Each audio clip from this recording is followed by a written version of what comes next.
On this episode, we're going to recap what happened at the biggest party in Wichita on August 24th. Bro, Block Party was just that. It was a party, and the crowd made it feel that way.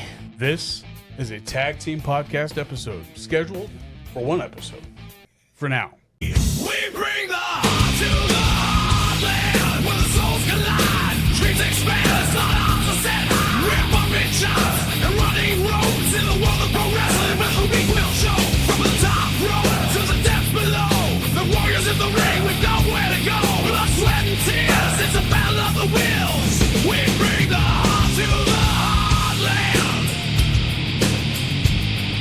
Heart to the heartland. Turn the volume up, they can hear from hell. Everyone's ready, so let's ring the bell. Ding, ding, ding, let's start the clock. HCW, yeah, we're bumping chops.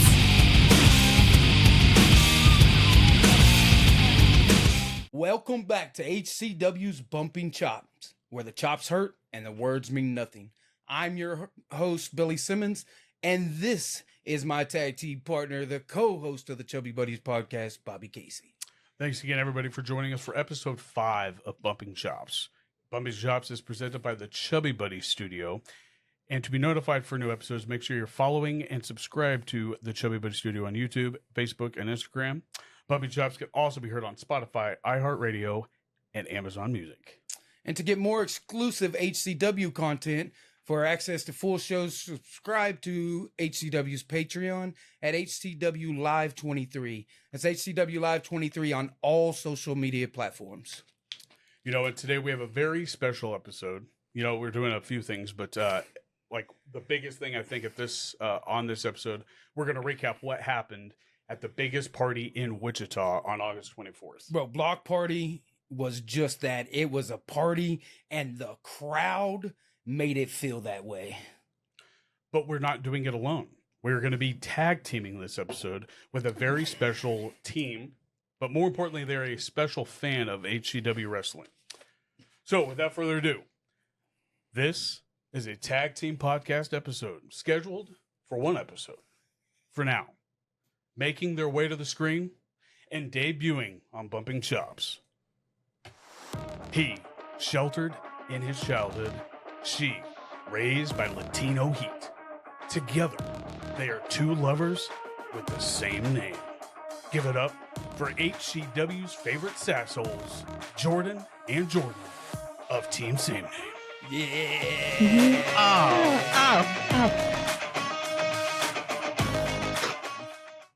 Whoa. Dude. What's Hello. up? Oh my gosh. Awesome. What an introduction. The introduction. I can't. I'm I'm excited. To get up excited. and just like walk in and like Am I in? Is this a glimpse of heaven? I Yeah. feel like it is. How are you guys doing? Good. How are y'all? We're doing so good. fantastic. We're so happy to be here. absolutely feel very excited and we're ready to talk about some awesome wrestling. Theatrical violence, like Yes, I like absolutely. to call it. To react. That's it. You know, that I like the way you play that. I was Yeah. listening to a couple of y'all's episodes, and when you put it that way, I went, "Oh, that's kind of unique. I like that. Good job." Yeah, I mean, why not support the arts? That's right. Absolutely. That's right. Some people like opera singing, you know, other people like getting smashed on the mat, watching that, and you know, taking a couple of chairs. That's a, And then others like to watch it. And then others like to watch it. So I think we're in the perfect place. yeah, absolutely. Thank you for inviting us. Of course, we are honored to have y'all here. You know, Ray Leon and Chance Kerrigan can't talk enough about y'all. And then I started listening to your podcast myself, which y'all are doing a fantastic job. Awesome. I do say that NSYNC is better than the Backstreet Boys. Yes. I agree. And then, you know, guys, I'm excited to hear y'all get into the true crime stuff. I'm super fans of that. So that's awesome to hear you're going to get involved in. And so I'll be listening and paying attention. That is so kind of you to say. I'm very excited. One thing that I love more than wrestling is true crime. And maybe it bounces back and forth and everything like that. But those two, that was our shows in my household growing up. It was true crime or wrestling. And I am so excited to talk about that. So thank you That's so awesome. much for mentioning that. And like, I just binged all your guys' episodes, not gonna lie. And I will have to agree with you that freaking when Drake's daughter comes in, you just hear her sweet little voice and Oh like asking her my. down. Like, oh my god, I wasn't expecting to feel something right now. Like, and like, Especially for him. I know. I was like, Right. he's talking about my boy Ray. Right. Ah, Oh my gosh. I should have been there to see the betrayal, but you know, Right. I have Drake gave me a death stare at the last match, but we'll definitely get into that when we get there. It was amazing. It was a great show. Thank you. Well, I guess at this time we could just take a moment and kind of get to know a little bit about each and one of you guys. Like, I know that I hear Abilene, right? But I always think of Abilene, Kansas, like in your episodes. I know that you for sure are from Abilene, Texas, and then I read on Facebook that your husband is from Abilene, Texas. Yes. Yes, We're sir. both Also from Abilene. graduated from El Dorado. yes, sir. Yes. So Yeah. So I moved. My father was pastor, not a pastor anymore. Sheltered life. I know, sheltered life, a Southern Baptist, and so we moved up here, and he was pastor in El Dorado, and I originally met my wife when we lived in Abilene, you know, but I was a little too nerdy and unself-aware to realize when someone's introducing themselves, especially a pretty young lady who's 16. It's, you know, probably a good sign not to be like, what? You know, freeze up. But here we are. And I have no regrets where we are. And so, Heck yeah. That's awesome. So sum that up. We met when we were 16. It was an awkward encounter. We did not meet again until about 10 years later when my cousin is his best friend, and my cousin was getting married. I was the photographer. He was the best man. So we kind of reconnected there. Nice. And then we were long distance for a while. And then, you know, we just been best friends ever since. I tricked her into Good moving to job. Kansas. So Great job. Great job. Great job. Yeah. it's like, so we what got made that. you guys want? Oh, go ahead. Sorry. Oh, I'm sorry. I was like, so we got like that Texas brainwashing. So like, Yes, that's why we're a little. We'll get into it too. With Dutch we love Kane. Wichita. Yeah, we'll get into it too. But with Dutch and Kane. Kane's match, it's a mixed emotions for us. Absolutely. Here's a little secret. I was raised in Texas also. You get it. That's the best secret I've ever heard. It's very good propaganda. Yes. Full system. Oh my goodness, I love that. I've been to Texas. Right on. Well, hold on. What part? Because that's important. Oh, all over. Oh, I'm a okay, good. Cowboys fan, so Fair Oh, enough. absolutely, yes. Yeah, I was born in the hospital that John F. Kennedy was taken to when he got shot. Only one of us made it out alive, but like, you know. Like, Listen, you're a soldier. absolutely.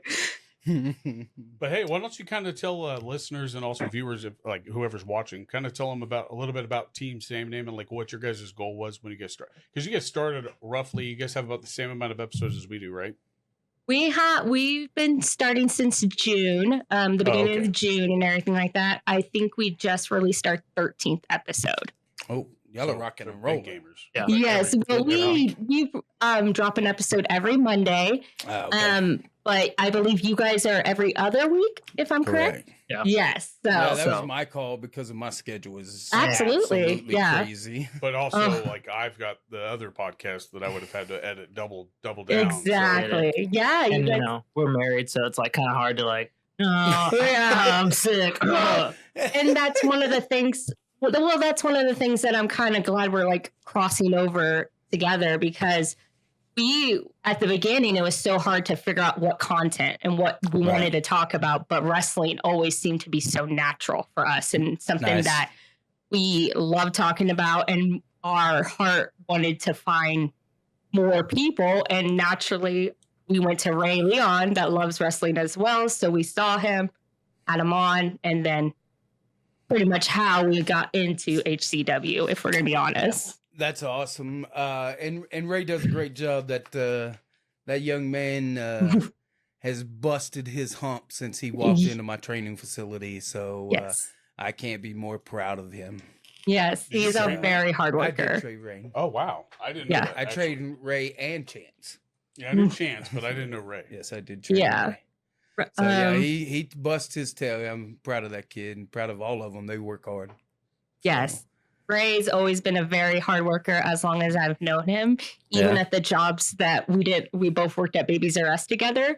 That's a terrible job, but he was always busting his ass. So Nice. I've always liked being friends with Ray. So Heck yeah.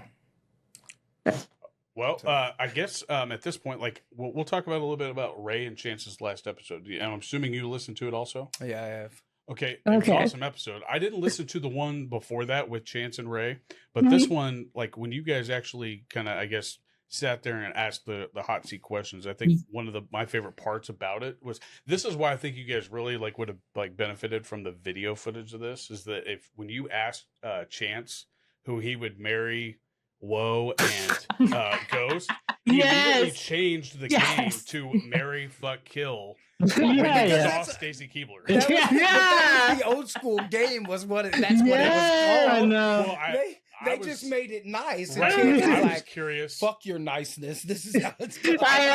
In our own In our own house Stacy now. Keebler again. I'm like, what is this? He knows who Stratus is, but not Stacy. I'll turn to my wife now and be like, I would kill Stacy Keebler. It's our inside joke. It's just our inside joke. No, he's like, but you know what?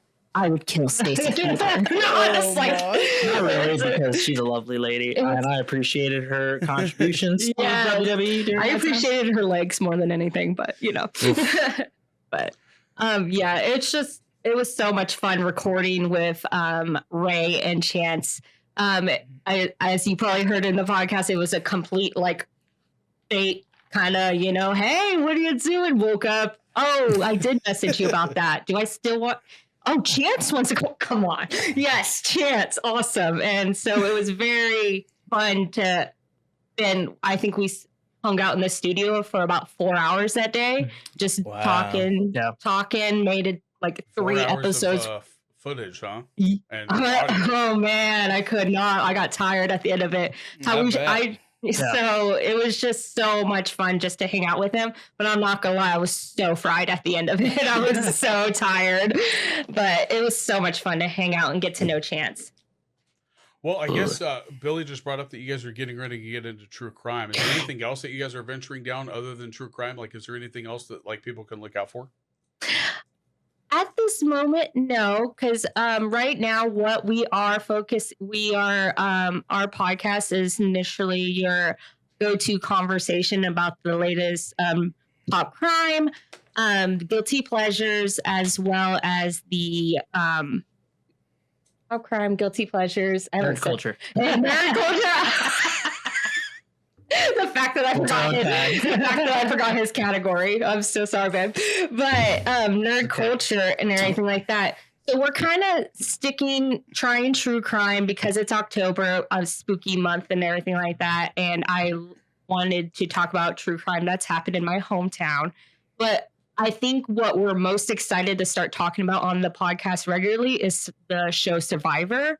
We're big fans of reality competition shows. Yes, we are. And when we first started our podcast, Survivor was wrapping up. So we're excited to start talking about it again. And one of our first episodes, we did a Survivor fantasy league and pretending if we had a Survivor team, what would it be? A fantasy league? That's wild. It was That's like- dedication. Who would we pick on our team? We have our own teams. And whatnot. And Jordan mentioned Randy Orton, and now that we're like really back into wrestling, I think I'm gonna put some HCW stars in my league now. That's awesome. That's awesome. Survivor's awesome. Me and my wife watch that together. That's one of our shows that we do together. We haven't finished the last season just yet, but that's awesome. That's a good one. It's a really good one. Yeah. It's a real good one. The last second of Survivor that I ever saw was literally season 1, where the Well, dude won the big old. Was it Listen, Richard or y'all something gotta like that?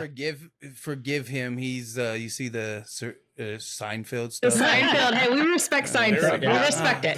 Yeah. I You can't watch get a nobody on lot my of back. content TV. Let me tell you. But I can understand, like, after watching season 1 of Survivor, you're just done because from season 1 to I like was a season kid, 2, so I it's a was like- culture shock. Like, see, even going, because we started midway and then we went all the way back to season 1, and we're like, whoa, this is I was not more of a Big Brother not- guy. Oh, we love Big Brother as well. We got that too. Awesome. Well, I guess now that we know how you kind of got in with Yeah. Ray to, I guess, really get into HCW, and that's how you became fans. Like, other than that, did you guys go to any other small, like, independent wrestling promotions outside of HCW before you even, I guess? I gotta be honest, y'all. My first ever live wrestling event ever was Justice for All. Like that Oh, was wow. yeah. I only watched it on TV. I've always wanted to go, but we're not from many, so WWE tickets are very pricey. Yeah. And like to support, we've always supported Ray when he was even doing his MMA back in the day. So Mhm. anytime we can support my boy, That's absolutely. Right. And like, hey, I didn't know I'd have some. At the end of it, my voice was hoarse. I got bruises on my. I was smacking them tables. Oh, we were making it hot. I was like, oh my gosh, we're getting it. We're trying to make as much noise as possible, and that's I absolutely love that. Our voices were so gone, our hands were so bruised. We usually record Sundays. We skipped it and recorded on Tuesday because we needed rest. We needed physical recovery. It was just, the word electrifying does not give it justice. totally. And Heck that we were hooked the whole time. absolutely. Yay, that's awesome. Great feedback. I appreciate that. Knowing when like shows come together and actually hook people in, make them feel good, make them feel like, man, like this is a unique experience. Just helps our brand, helps our product, helps everything. So the fact that y'all came and you liked it so much that, have y'all missed a show since? We came to Block Party. We came to Block Party. I know you guys Nice. have in out of town shows. We have not been to any of those out of town shows. Those are a far drive. But we're in the process of getting our streaming set up. Okay. So then people can start streaming that on our Patreon. So That'd be nice. that'll be Nice. fun also. Yeah. So, but yeah, that's it's appreciated, the feedback, the knowing people that actually come, not knowing what to expect and have that much fun makes me feel good.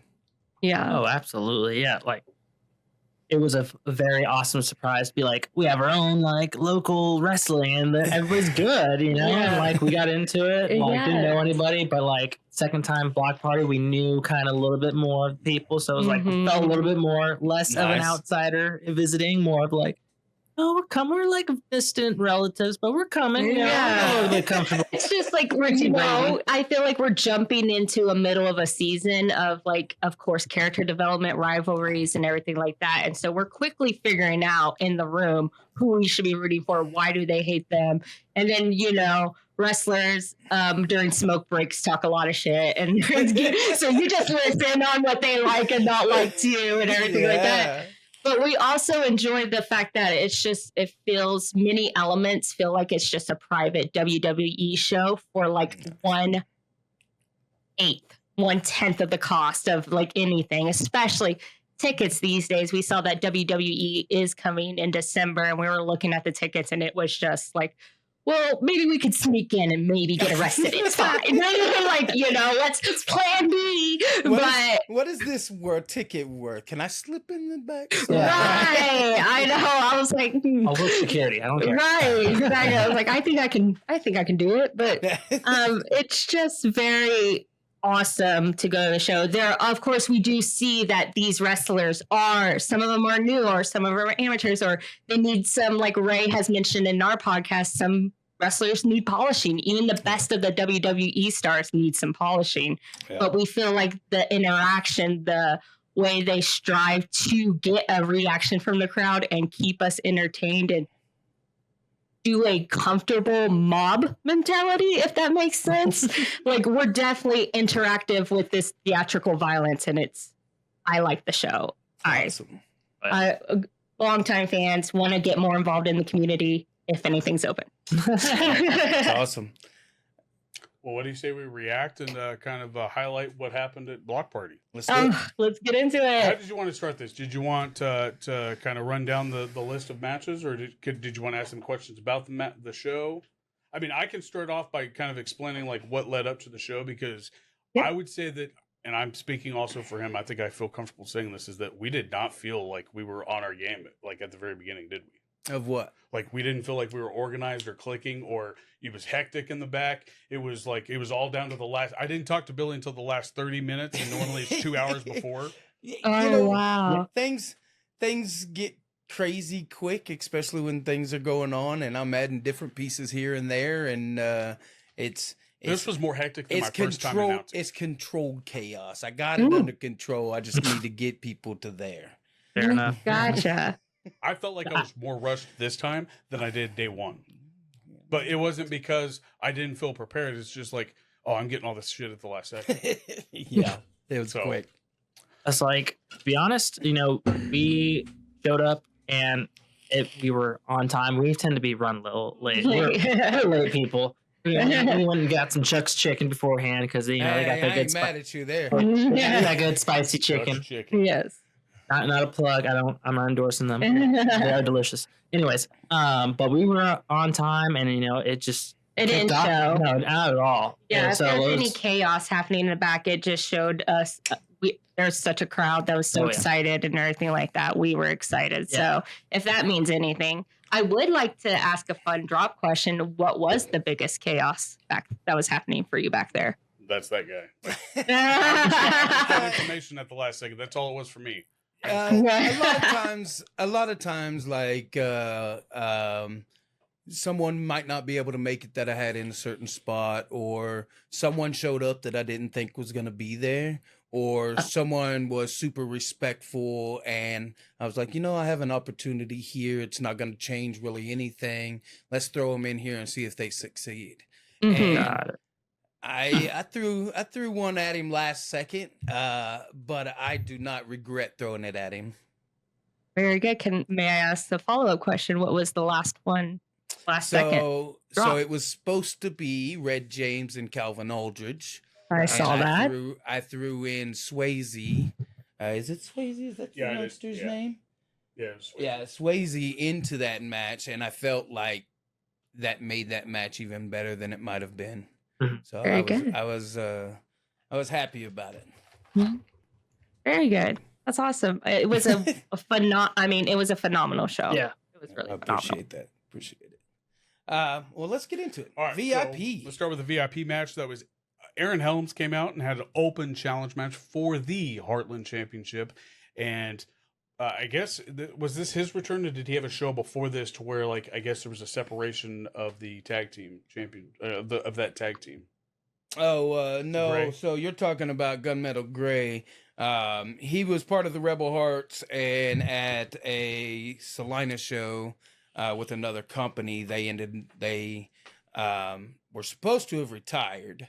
And, well, Aaron Helms put out an open challenge, and Gunmetal Gray answered it. So that's how that match came about. So let me ask y'all, when you watched, y'all said y'all came to what was your show you came Justice to? for All. Justice for All. Just for all. I Yeah. don't remember if the Rebel Hearts were there or not. No. I don't So think y'all so. might not have known Justin Gray, but when he hit the ring and the crowd reacted, did you understand that, like, he had been there before, the other crowd knew where he was? How'd y'all feel on that?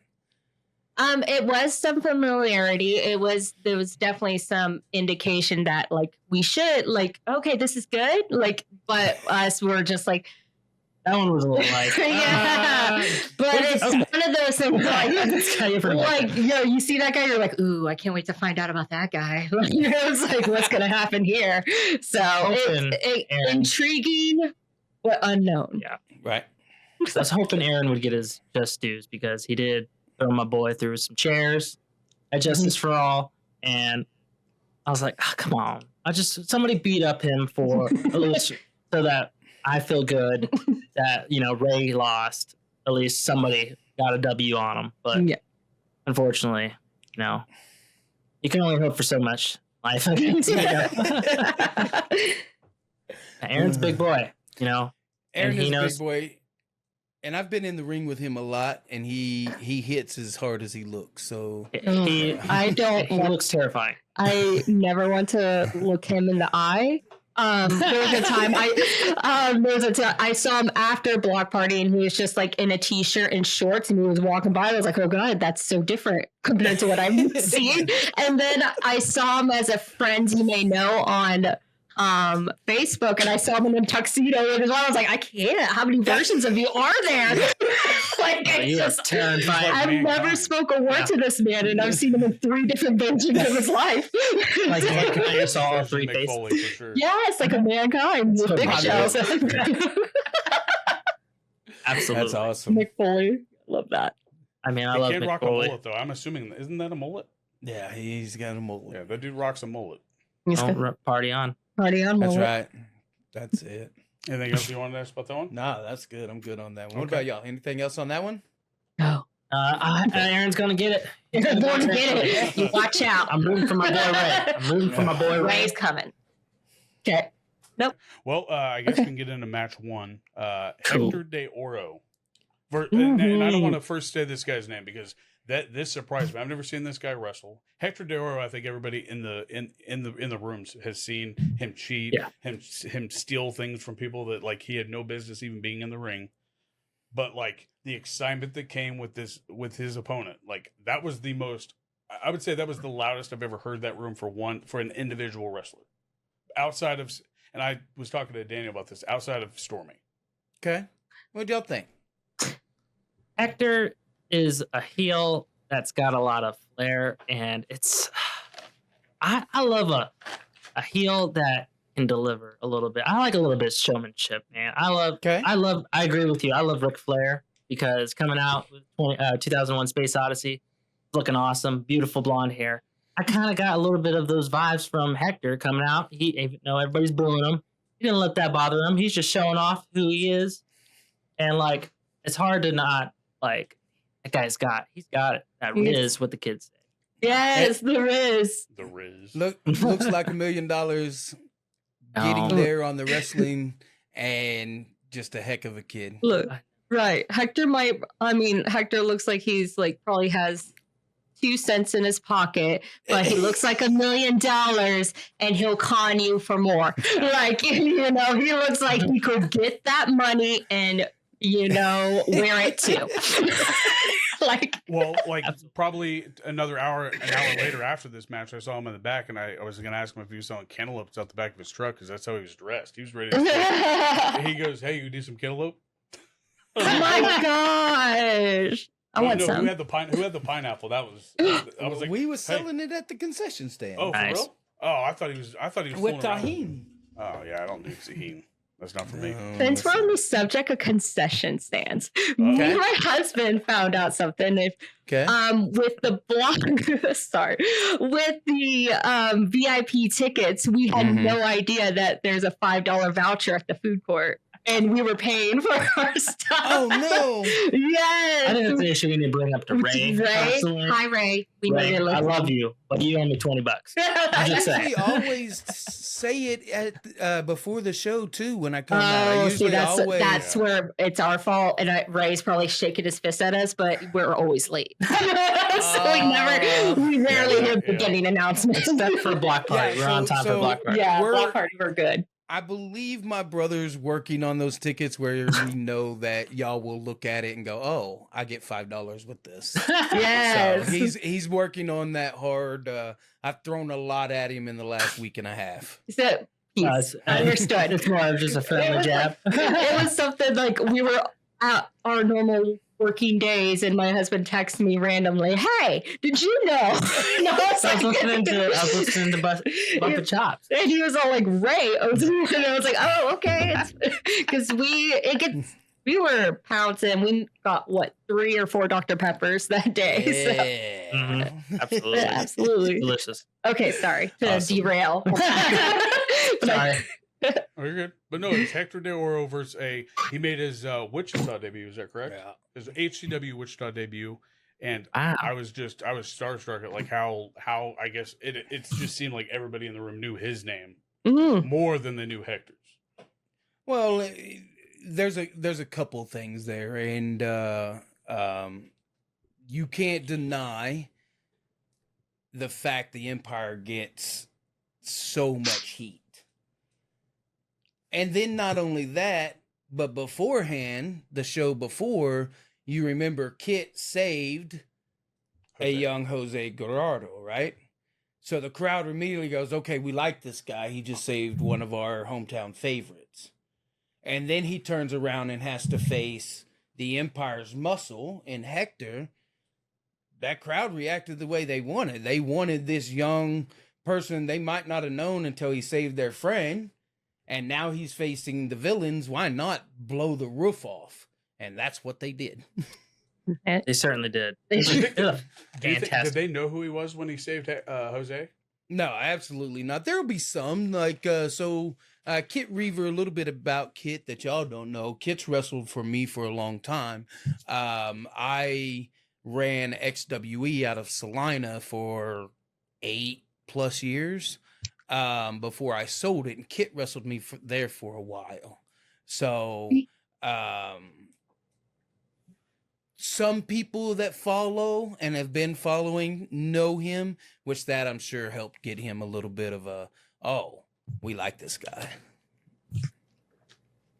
I mean, I enjoyed watching Kit and Hector go at it. It was a fantastic way to start the show. My blood was pumping. These guys had fantastic in-ring chemistry, and unfortunately, sometimes the bad guy wins, you know, and we just gotta play it. You know what? Go ahead. Joe, go ahead. Okay. What I really enjoyed about Kit, it was just like, and Kit and Hector's matches, that it was just such opposites of the spectrum of characters to me. It felt like Kit was one of those guys that's hung out in the basement with the lights off for a long time and wrestled the wall, and he's like spun off the wall and wrestled the wall again. And then, yeah, he's done his own thing for a while, and he's come out to kick ass.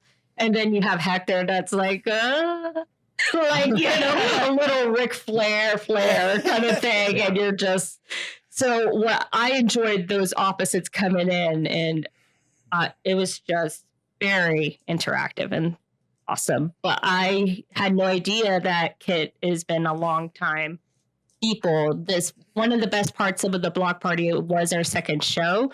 So it was seeing more of your wrestlers lineup. Like every night at WWE, you always going to see a different lineup of wrestlers coming through. So just being introduced to new characters and new people of the world was like, ooh. So I think I'm starting to like Kit live. Nice, awesome. He's got a great shirt, wearing it now. He always says he's the world's favorite asshole. So he put it on the shirt. That's right. I did hear about that in the podcast. Okay, that's the one. Perfect. That's it. Well, I mean, he didn't steal yours quite yet. It's not sasshole, it's asshole. It's the classic. Oh my gosh, I'm going to get him a sasshole shirt. Let's see if he'll wear it for me. That's fantastic. But I do. Side note here, I did make a little I came up at Ray. I don't know if you heard me, but I walked up to Ray after Kit came out, and I was going back to the back, and I was like, "Holy crap!" And that was when I was like, "Man, I can't hear myself think." I looked at Ray, and I was like, "You ain't beating that, bud." Oh my gosh! Did he give you his murder eyes, or did he laugh? No, he had this look of like, "Aw." You might be right. He's all like, "You mean that?" Well, I came up to him. I was like, "You know, I was joking with you." He goes, "Yeah, I know you're joking." Yeah, I know, I'm the best. But he goes, "You're probably right." I love Ray so much. No, but that's one thing I do want to highlight about this show is me and Daniel were actually recording this week, and we kind of talked about this roller coaster that everybody was on during this show. Like that was the whole show. They were up on the peak right when they got there, and then all of a sudden, the excitement was there, and like they all were like they felt like their life was ending with all these people no, it wasn't going their way at all. Kit, let's just start by saying like Kit fell to Hector De Oro. Like I honestly don't know Listen, if it was by cheating, was it? But no. Okay. But would y'all have done the same if y'all could have took Hector or Dickie? Oh, I think Hector. I think I might have tried to stomp Dickie too. Yeah, absolutely. I'm a human. It was it was definitely a wonderful way to kick off Block Party, like a real thrash. And Fantastic. And that was just that first hump in the roller coaster, okay? I know. Right. 7 more to go, okay? 7 more to go, guys. Like by the time you get to the intermission, you're like, oh my God. What are those walking tacos? Come on. You need to go take a quick bathroom break. Puke up Like, the gate oh my to God, be able I to was like- consume more. I was debating to ask him to go run and get us a Red Bull and so we could split and everything like that. It was just so much fun. Yeah, I'm so oof. excited. Like, honestly, HCW. That's Let's fantastic. go. But no, match number 2, like he said, it was changed from Calvin Aldridge versus Red James by themselves. He kind of filled in for a triple threat. And is he a new wrestler for you, that third guy that showed up? Yeah, so the young man's out of Oklahoma. He came up with a couple guys from there. Came in, shook hands immediately, was doing stuff, asking however he could help. And I gave him the opportunity to jump in and go. And he did a pretty decent job, in my opinion. And what was his Did name great. again? I actually don't have that on the actual notes because that was one of the I last believe things that he told me. Something actually- Swayze, something like that. Just sweet. Yeah, that's right. Hmm. I have the I don't cards. remember. I have the cards in the I bag, have it so- all somewhere. Yeah. It's But, not here. But no, like I mean, like one of those things that, like, if you don't know a guy, you kind of like how I was saying, like you feel like you're rushed a little bit. Hey, I got to go find this guy. I got to find out, make sure I know what he wants me to say, what his actual height and weight is, where he wrestles out of.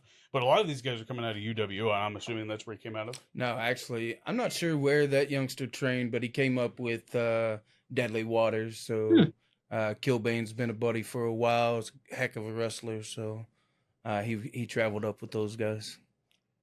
But let me start by saying about this match is that I absolutely love Calvin. Like the way that he wrestles, his interaction with the crowd. Like in my opinion, I think he has one of the better intros. Like he has a really nice song that he comes out to.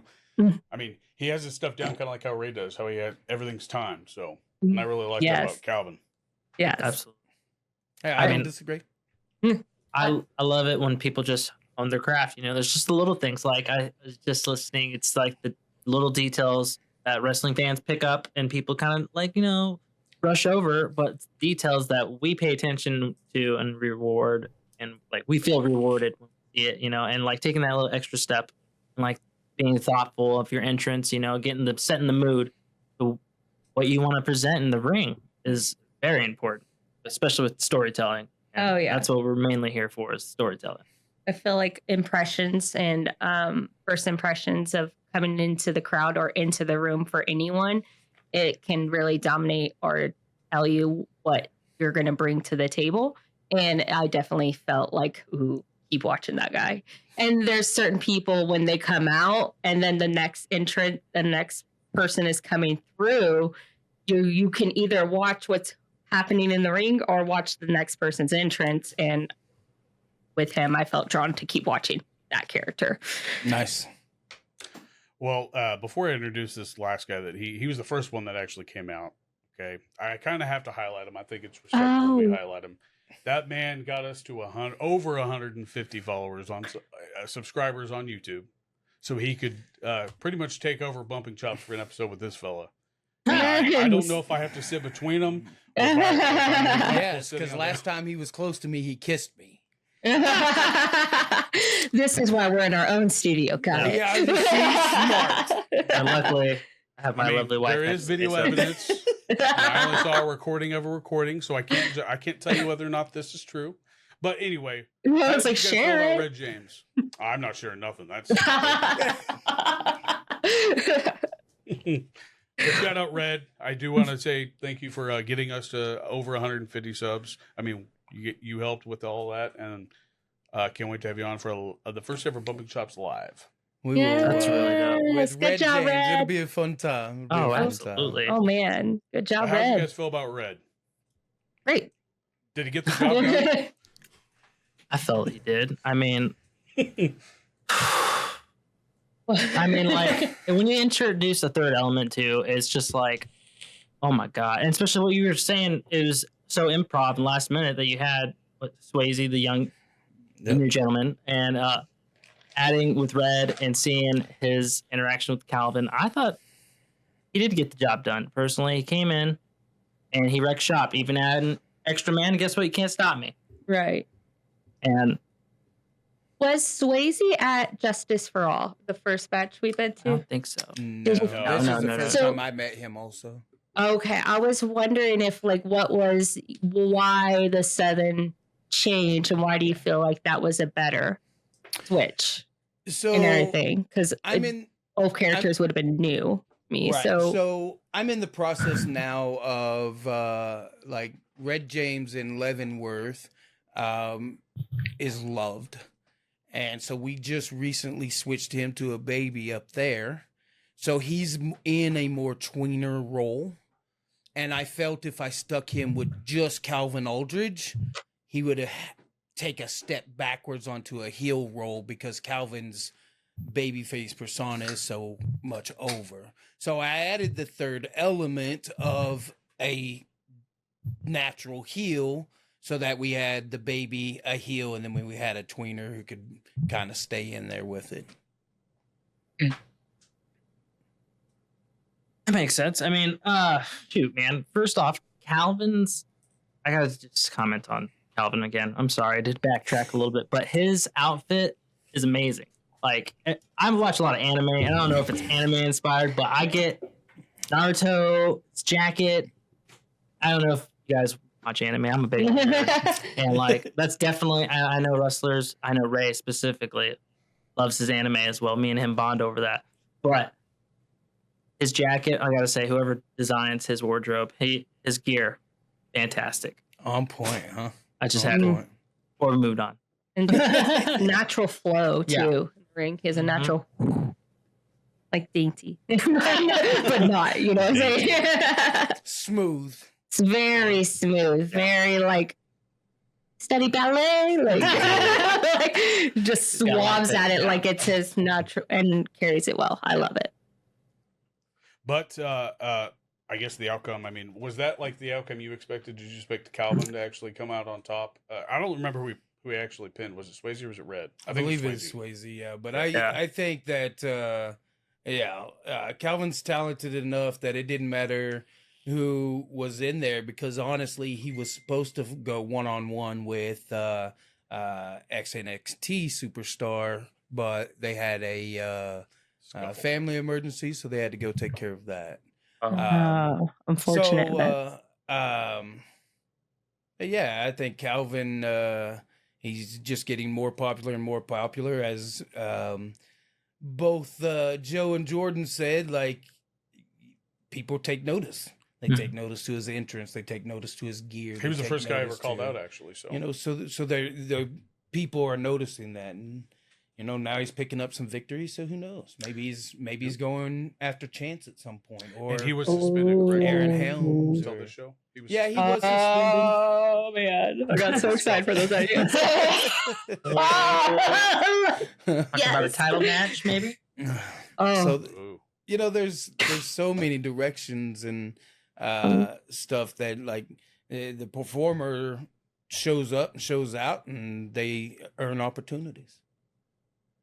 Rightfully so. I think Calvin's earned everything that he's gotten so far. I mean, I mean, I obviously wasn't out there when the scuffle happened, so I don't know if he deserved the suspension for. I think it was 2 shows. He was suspended for the stuff that happened 3 shows prior to this one. So Well, he was only suspended 1, and then he Oh, it was was just one. pre-booked Oh, on okay. another one. okay. yeah.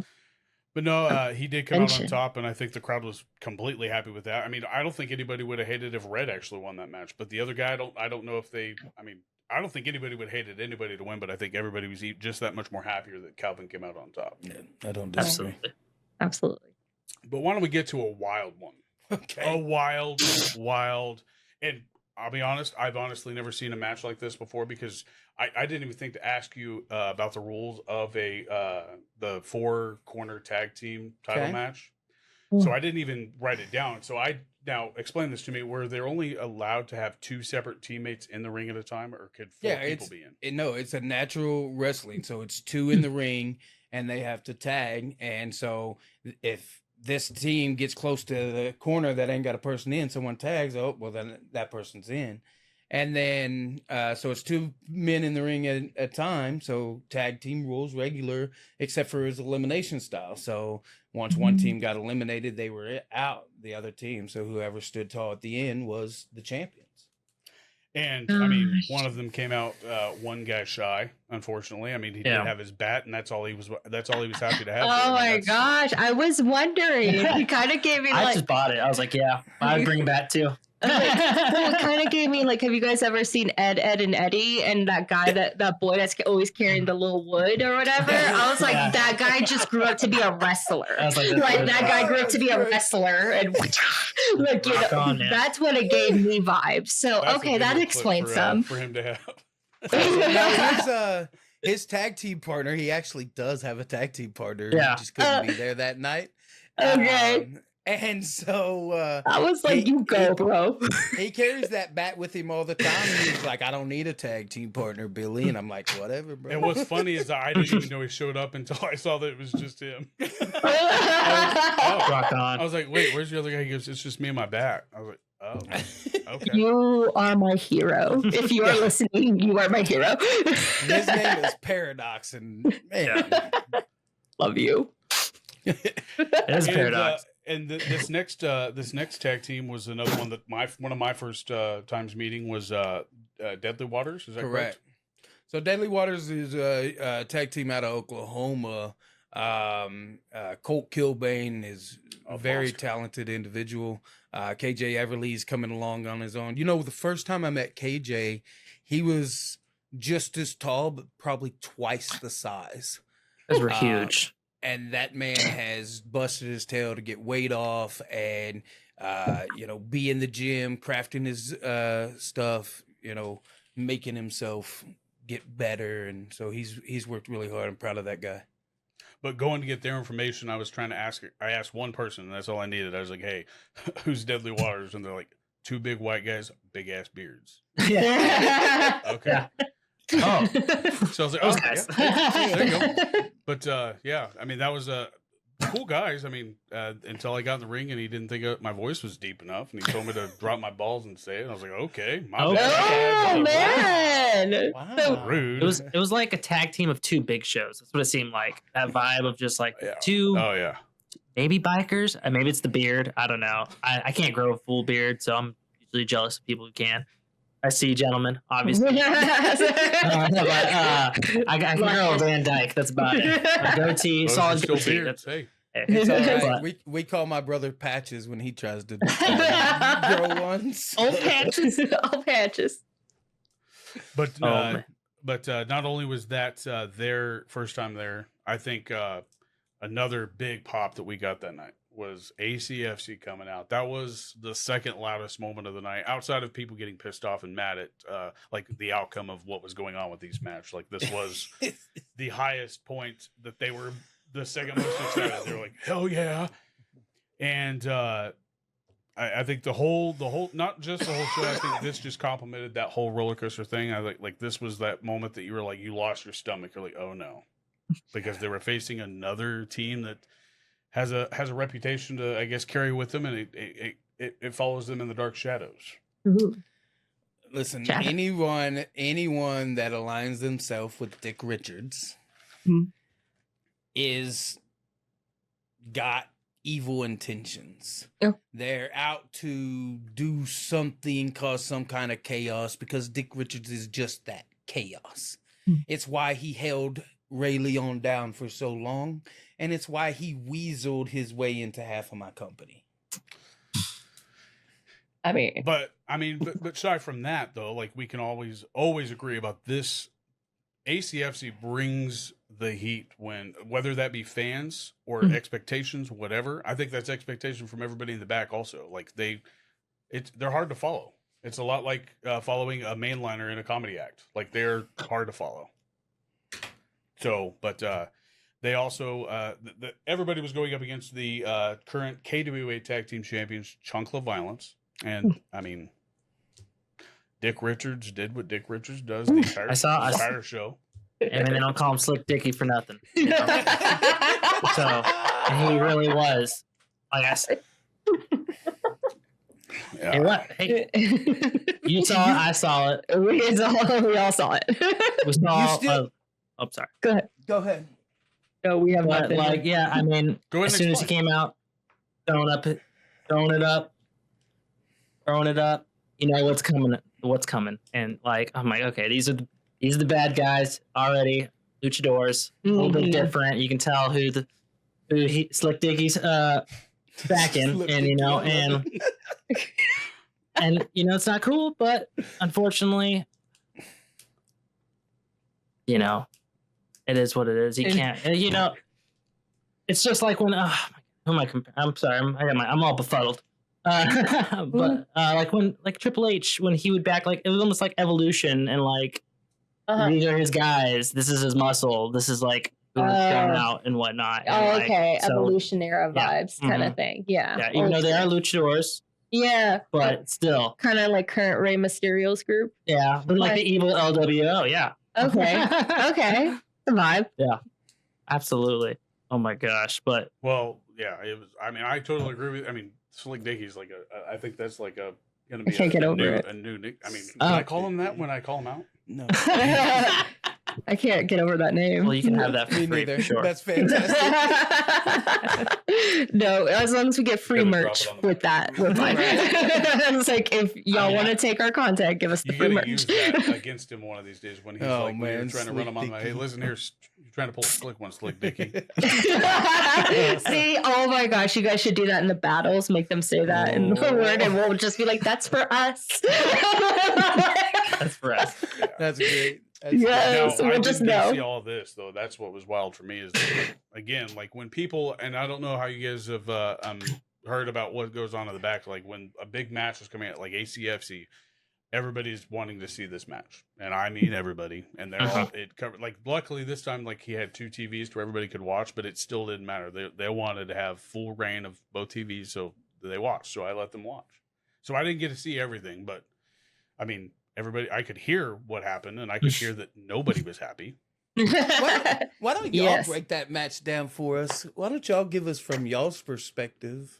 Well, I'm going to be very honest. That match was a lot going on. It was a lot of people and overstimulating to figure out what was exactly I happening. can tell the ACFC because they were at Justice for All, correct? Yes. Yeah, Yes. and like I I the remember them. matching light blue shorts. First off, I love a good outfit, guys. You know me, I love They flair. give that flair And, like, vibe. Yeah, and like when they walk in, they have a good positive energy, and like not to keep referencing WWE because we're all big wrestling We're fans, okay but with like, that. So am I.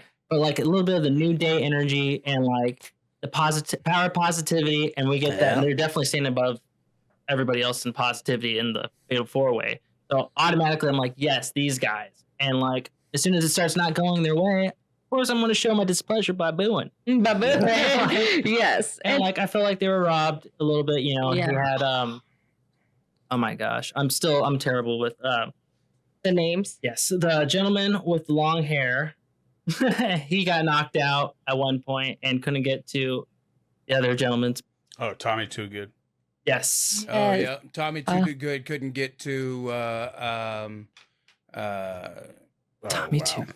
We're terrible. Oh, thank We are God terrible. we're not alone. Thank goodness. I'm bad. I see faces. I was like- I don't call them by their names. So like, I just call them by ACFC usually. I mean, me and my You husband never have the announced same it. name, I so know their name. Gee. I announce their name, but I have to write it down for me Right. to remember, and that's the I'm bad terrible with names. That's why my husband have the same name. So If I don't write it down, I won't remember it. Smart. I'm like, how are you doing? It's Joe? Austin Reddick, by the way. I was this close to saying JJ Reddick. No, Austin Reddick, Tommy Too Good, okay. or But- T2G. They have a T2G. fantastic tag team chemistry. Just They- both times I've seen them, they've been fantastic, and it was unfortunate that the match didn't go their way and left them kind of like broken a little bit on the mat at the end there. Yeah, so They I'm sorry. They give me You're like this vibe of like, oh, these are the good guys, the New Day, like positive energy and stuff like that. And they also give this vibe. You always hear someone yelling for them, like it's obviously their grandma or, their Aunt Susan who brought muffins to the crowd, to the athletes in the back or something like that. So we're just like, oh, good guys. Oh no, what's happening? Give me a Like, high oh, five. don't do that. But boys. But it gives, I just have to trust, and I definitely trust that you're just building up their revenge story, their comeback, you thought hero's journey. You thought Aunt Susan couldn't bake, like, energy kind of thing. So Let him cook. yes, Absolutely. Let 'em cook, let 'em cook. exactly. So let them cook, exactly. Dick Richards paying off all the tag teams to, Paradox to use the bat, Deadly Waters to, even though after they got pinned by ACFC, to beat them up afterwards and try to set his boys up to kind of pick the bones, and still had to involve himself to stop those guys. I think their revenge tour's coming, not to quote your favorite female wrestler, but I think the revenge tour is coming. I think Thank so you. too. That's so beautiful. That was poetry. Music to my ears. Thank you so much for saying that. I was going to ask what they were all coming up to him for after they got eliminated. He was handing them money. Yeah. Cold-blooded money. Slicky Dicky. Yeah, exactly, man. All Slide it money. in there. Slide it in there. All money is cold If he blooded. has all that money, why didn't he just go buy his own promotion? Oh, Listen, Jeez. he owns half of mine. He really don't need to. Well, I said IRS. before, if he had this money, it's like, geez. That's it. That's it. Yeah. But unfortunately, Chunk of Violence is still your KWA Tag Team Champions. Mm. And, I mean, the show still was not going anybody's way in Wichita at this point. Like, nobody was happy with it, but I think that that's also why everybody was kind of like, man, this show is what everybody's like, anxiety's up. They're either moving Oh. around, they got to move. I felt like the mob mentality bar was like going higher as We the gotta night keep was that going on, and I think that's why we were getting so like Red Bull. Like, but It was like, yes, at I what agree. point is something going our way? What Right. When are we going to get a Valium to calm down? Right. That's what. Yeah. So not at this point. I'll let you know when it happened for me. Well, I know it wasn't this match. Yeah, for sure. And, My boys. and I felt like that he was coming towards me, and I didn't even want to go out there to announce it. I was like, oh, no.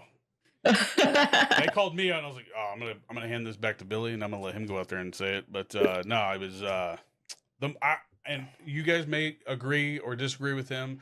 I still say this, that Dan is probably the most actual hated man in Wichita. He still thinks it's Dickie. I think Dickie is still put up with. But Handgun Dan, there's I get this chill every time that he comes out, and it's not good. It's like when you walk into a room and you think it's haunted. man, he had the best stank face though coming out. Oh my god, it was like he was like he almost like was annoyed at the smell of the crowd. Like that's what he looked like. Like he just like the look of us all, and like he could tell, oh man, this isn't our boy. This isn't Jose at all. Like, come on. Like, who is this guy? It's like at this. We all just got sad a little bit somehow. Like, I need to go call my mom to make sure she's okay. 'cause Dan's Right. here. Like, He's not there. I'm sober and I had to go talk to my sponsor. Yeah. After that, like, it was so like, Who is this guy? Mama, I saw a ghost. Like, yes. Go ahead. But- Sorry. Oh, no, you're good. No, this is what he wants. He wants the fans' reaction. Totally. I'm just here to commentate. That's all. I I'm here hope. for. That's I all hope I'm here for. I hope this is worthy. So, please cut this out. I ain't having it. I see you listening. Like you're sweating over there talking about it. So Dan comes out there and all the stuff, like Jose's finally makes a comeback. Dan consistently in Jose's mom's face. Like, We Yeah. were okay. Yeah. That's what we're wondering. We're like, Okay, does that's this? gotta be his family or something. Yes, it was like kind of clear, but we weren't sure. As outsiders looking in, we're like, there's a lot of ruckus over there. And then we were like, okay, that has to be. And then you just, when she started banging on the chair, I was at the mom or sister with the red shirt. Mom. Was- Bigger lady, red shirt. Yes, that kept turning and smacking the chair to make a noise. Yes, I was like, okay, that is his family. And I was like, then it started going, this is a plant. Like, this is a show. This is a gig kind of thing. So we started catching on to that a little vibe, and I loved it. It's like, what is going to happen here? I don't know, man. I don't know about plant. I think she was just there fiery. Really? Yeah, okay. I just I felt think that like was a little unintended fan reaction from Mama. I don't, man, if that is the truth, if that is the absolute truth, and it is not planted, Mama, I love you. You need to do better. Well, to answer your You question, need to be like Jose's mom, please. well, Thank you you. guys were at the last show. You guys were at the last show. He went over, like, from in the ring, I think. He leaned over and told her, he goes, "You'll be coming home with me tonight." Oh, God. I didn't hear that part. But I understand why she got mad now. Like, oh, something was said. Oh. Yeah, They do not have and you a guys good did mention relationship. that. You guys did mention that in the busting chops. Like, I didn't know that was his mom either. So, no, she's not planted. She's there to support her son. Well, she smacked the crap out of him. Yeah, she did. Yeah. I laughed when he came to the back. Oh I my said, "Well, gosh. maybe you shouldn't get in people's faces. It was fantastic. I loved it.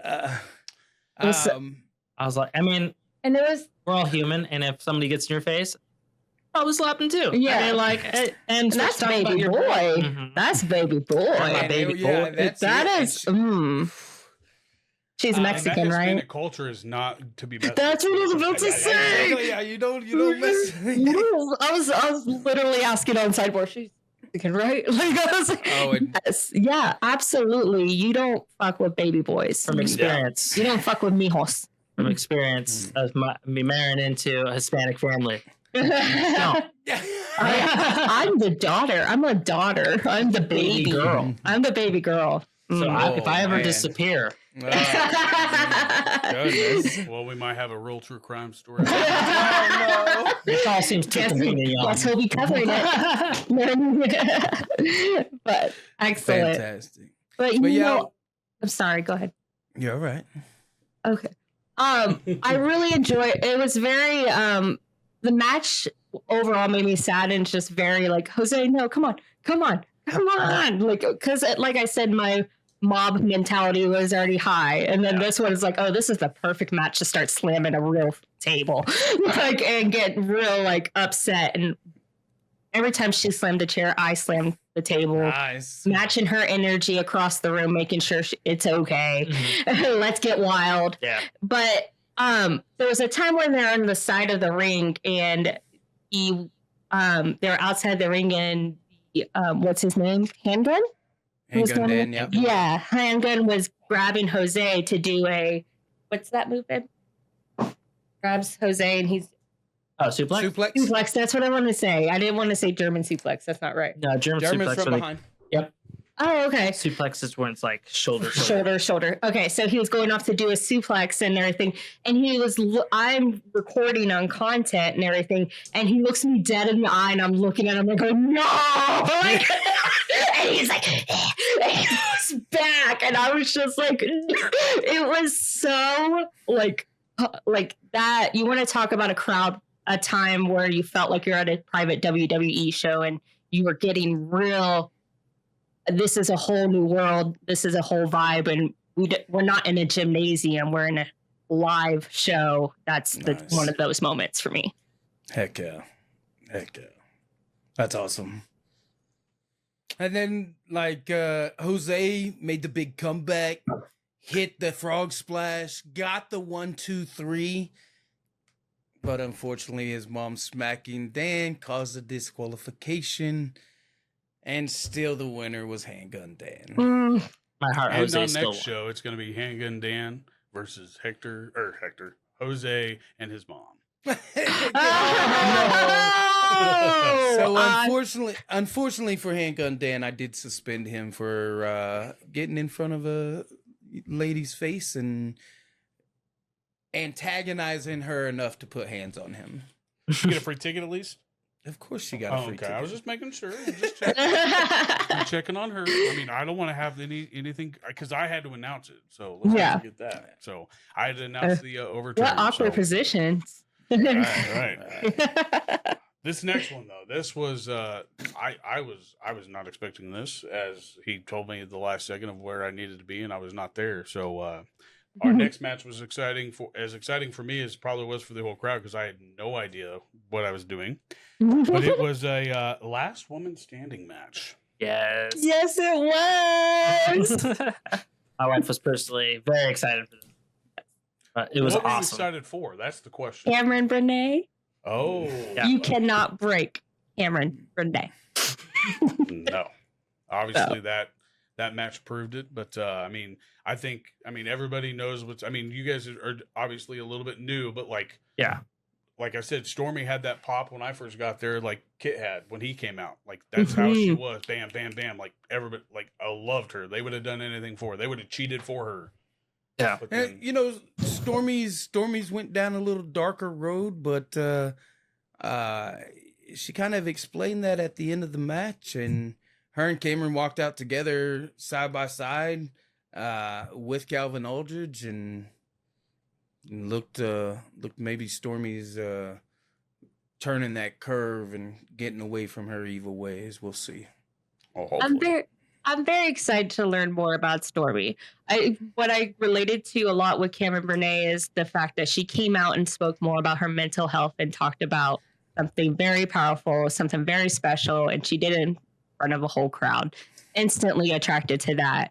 And then with me hosting my own podcast, I want that vibe and that energy on my scene as well. With getting to know Stormy, was very intrigued by the fact that you offered her to be the first woman to go against a man, and it was against a title match as well. And then she has this charisma that I see that I'm like, okay, I'm interested in getting to know her better. When I was holding my sign saying you cannot break Bernay, she like did a little motion to it, like please, like that, like she's like we know, like you, that shit's weak, like you know. And I love that. I love someone that's willing to give it back. Like she's being that heel, and she's not afraid to tell the crowd to fuck off if she needs to. So I'm very interested and love the personalities I'm seeing for women's fighters that you guys have, because if you've heard from my podcast, women wrestlers matter, and I feel like giving them a very good, solid platform where they could show up as equals against a man is awesome. So I was very excited. Unfortunately, did not get to see the match with Chance Kerrigan and Stormy. So it was a very good match. It should be on our Patreon here soon. Okay. But like, I'd never promoted. I've done mixed tag. I've even done mixed tag where I let males have interaction. okay. But I had never booked male versus female until that match. And I tried before when I run the other company, and my partner at the time was 100% against it. And so it kind of went to the wayside. But Stormy's really out there proving like people can hang. Yeah. And her and Chance tore the house down in Leavenworth. And, who knows when maybe we'll see some male versus female in Wichita also. I'm excited. I'll be looking forward to it. I Absolutely. will be slamming the tables and having content up within hours. But no, this is another one that I think that this was the one that pretty much saved everybody from like imploding. Oh, yeah. This was the saving grace for every HCW fan, probably from very beginning to even current for like you guys. Like this was the saving grace for like, hey, okay, we've got hope in the rest of the show. And that was like, it's like you guys better not go anywhere because this is gonna get wilder. It definitely broke the bubble a little because we were definitely in that mob mentality, like I'm mentioning the radar and stuff. But the whole show going across the whole crowd, you're just like, what is happening? Are we safe? Kind of thing. Hungry, like right at the beginning of the match, people were like, "We want a table!" Like right off. Yes. Come on, guys, you got to build to the table. But like first off, you don't start with the turkey. You start with stuffing. Then you get to the turkey. Come on. Yeah, we're very. But I was like, at some points, I was like, put the tree down. Just get the table. Like, I was like, put the tree down. You hurt the tree more than her. Put it down. Get the table. But it was so like you could tell they wanted to put their hearts out. It was the last match for Renee for a while. And they really delivered, and so many personalities. They both gave each other chances to shine in different elements and stuff like that. So great match, and I love that they were hugging at the end. When Stormy kicked her out of the venue. Oh my gosh! Like, okay, fine, I'll let her in. And she's immediately. I just came out there because that was when he looked at me. He goes, "Hey, you need to be out there next to the ref." I'm like, "What?" I don't think that's for a guy like me. I'm running around. I'm not in shape. I didn't stretch. I gave you time to stretch my wrist hand to write stuff down. Like, come on.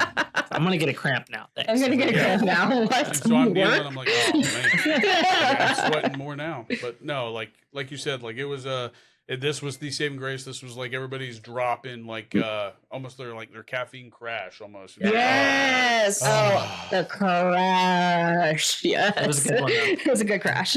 But it was also for good reasons. Like Cameron came out on top with the W, but Stormy sat up like the Undertaker and pretty much said that she was sorry. She all of a sudden had a microphone. I was like, oh, wait a minute. Hold on. Right. Hold on. I was like, you just went through that table. I was like, did you have that on you when you went through the table? It was awesome. Well, she was on her way up because when I was sitting on the ring, she was on her way up. She almost got up before that 10 count, and then nope, she went back down. And then good. Probably a minute later, I handed her the mic, and she popped up like she's like, "Damn it! Now I gotta say I'm sorry." It was like, we've all hopefully we've seen the match with Triple H and Shawn Michaels, last man standing match, and it's like a real huge bloodbath and everything like that. And Triple H is like screaming, "Stay down, Shawn, stay down!" I was feeling that for Stormy. I was like, "Stay down, Stormy, please. You guys have been everywhere." I was like, "Stay down, let her win." And I was happy what she did, and I loved the ending, the touching, the girl power, #power the pussy, all that stuff.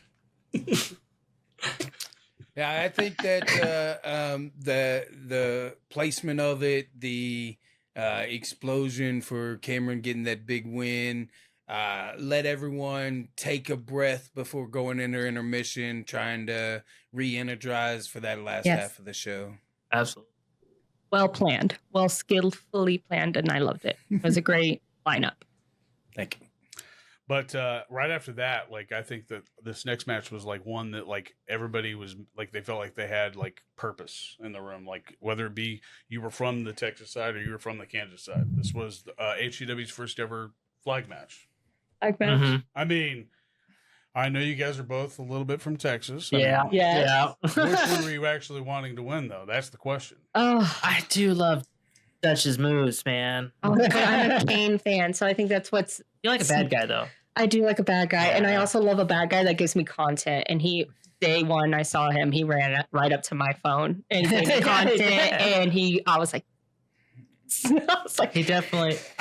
He will deliver. I like a heel that's got, like charisma, and him and Dutch are a good pairing together, both athletic and I love delivered. And it's definitely the first time I've ever seen that style of match. I've seen variations of it. Like I think, Bobby, you were mentioning that they had before, like a flagpole match where they had to raise a flag before.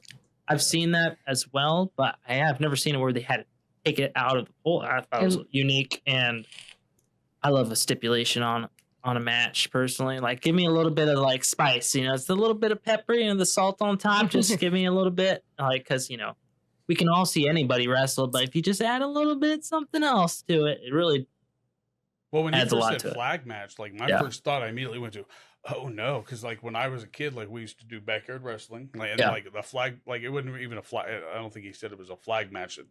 That, like when we would wrestle, it was like a pink ticket match.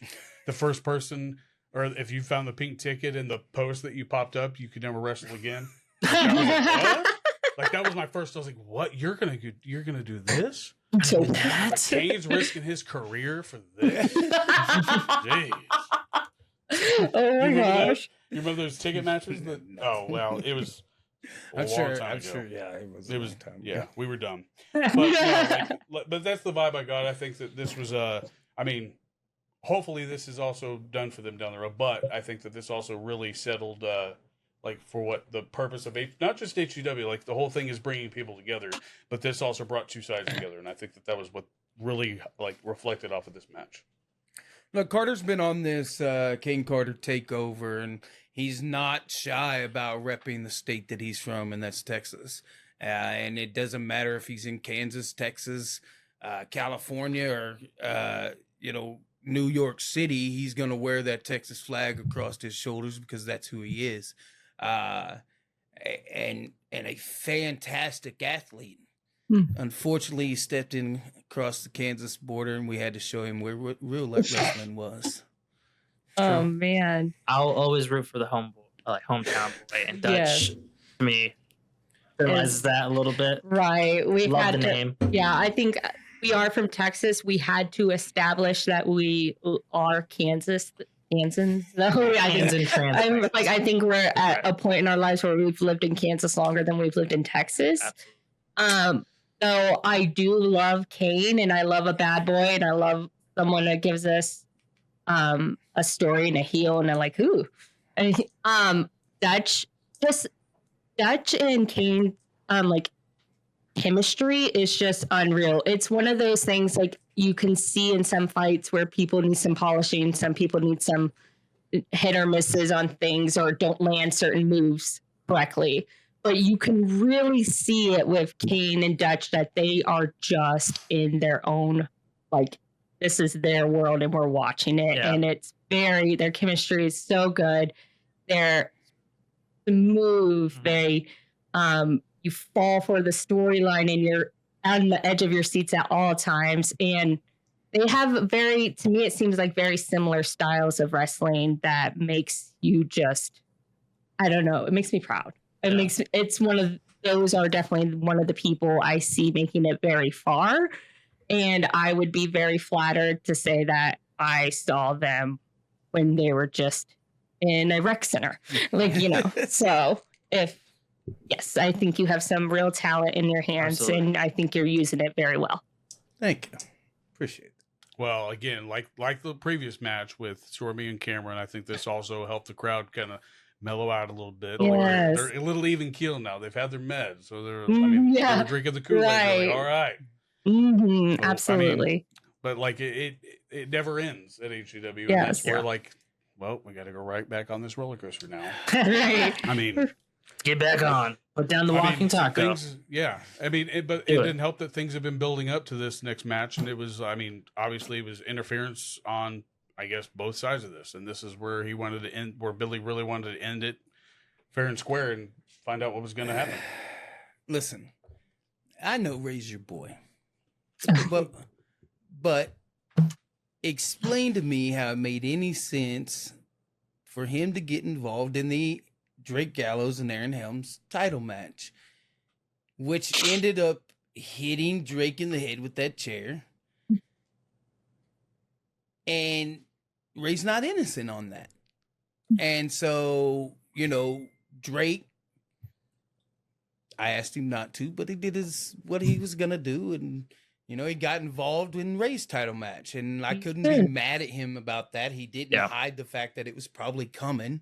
But I was like, all right, well, we let this come to a head. Let's see who's going to be the better man. And then whoever wins will go on to face Aaron Helms.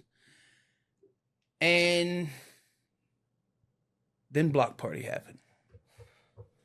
It happened. Yeah, it did. A lot happened. And this was nothing to be shut, like turned away from either, because there was a lot riding on this match, not just for us, but also for or not just for the crowd, but also for HCW as a whole, because you've got a title on the line. Right. You've also got a big man on the line that they're going to have to face. Whoever goes into the ring is also going to have to face something else. It's not the last step. But yeah, they get a chance, but they don't. It's not going to be a breeze over Aaron Helms. No, Aaron Helms is a fighting champion. He's a mountain of a man. He reminds me of an 80s brawler, and that's what he is. He goes out there and just beats people up. He reminds me of Captain Insano from the Water. Oh, yeah. That was spot on. Spot on. Nice. Yes. Nice. That's a good one. Good job. Takes no prison. I didn't even have that written down nowhere on here. I was like, you know what? This dude has like the gladiator vibe slash like, you know what? I'm gonna eye poke you. Doink. So I guess from my perspective, I didn't know if Aaron was out there to help Ray or if he was out there to help Drake. What are y'all's perspective? It almost seemed like he was trying to pull Ray back on, like, into the dark side, because I know Ray's had a troubled past. You know, like what you said before, humans are the best when they grow, and you know we make mistakes. And he was in a dark place in the beginning, and now he's seen the light, and he's working towards that. You know, you see him working a lot with kids when he opens up. You know, he has them help him out with the introductions. But it seemed like Aaron was trying to pull him, like, "Oh, you're not so good. You know, if you can hit him with this chair, you know, you'll be back, like, on my level, if that makes sense. Like, you're not so high and mighty and whatnot." And luckily, Ray didn't fall for it. And, oh boy, I know what you said, though. He shouldn't have got involved with Drake, Gallows, and Aaron's original title match. And I know he's just a helper. Unfortunately, you know, sometimes when you want to lend that helping hand, you just overextend that hand too much. And you're just like, okay, you know, too many cooks in the kitchen. Unfortunately, and this one involved a chair both times. So, you know, I can't cook a good pie with a chair personally. I don't know. It seems like what they're doing. Absolutely. Oh, but all right, Joe. What about you? Would you have picked the chair up that Aaron gave to Ray? Honestly, I'm unsure. So watching this match, and I'm going to be very honest, watching this match feels like I'm hitting, like, you're hitting a show and you're like, wait, how did that happen? Go back to season 1 and stuff like that. Go back to the first episode. So hearing the podcast and you guys filling in the blanks for us, because as we were a fan of Ray and Ray being a wrestler, we did not know much about his actual storyline within his show and stuff like that. So listening to you guys and hearing how Ray is like crossing over and painting himself to be a new baby face and he's being tempted by old habits. I think he made the best choice not to, but I think he's definitely regretting that in some sorts and ways. Would you pick it up though? Would I have picked it up and picked up the chair? Yeah. Oh, always. You always pick up a chair. That's Latino heat talking. Sorry, Rantine.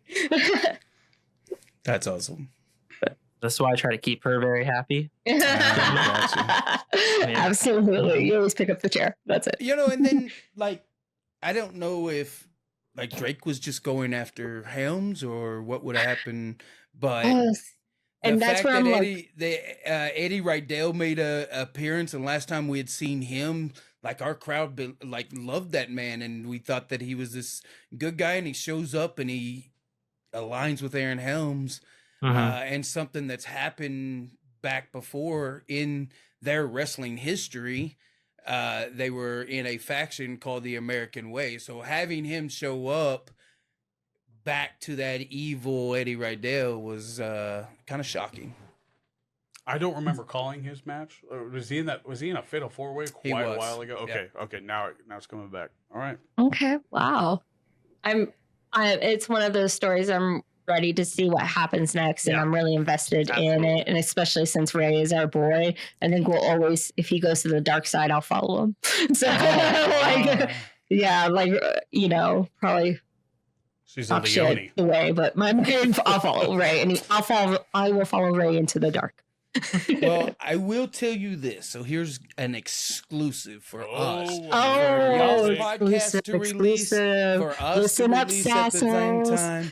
So In the main event of Air Capital Brawl 2 will be Aaron Helms and Eddie Rydell versus Drake Gallows and Ray Leon. Oh.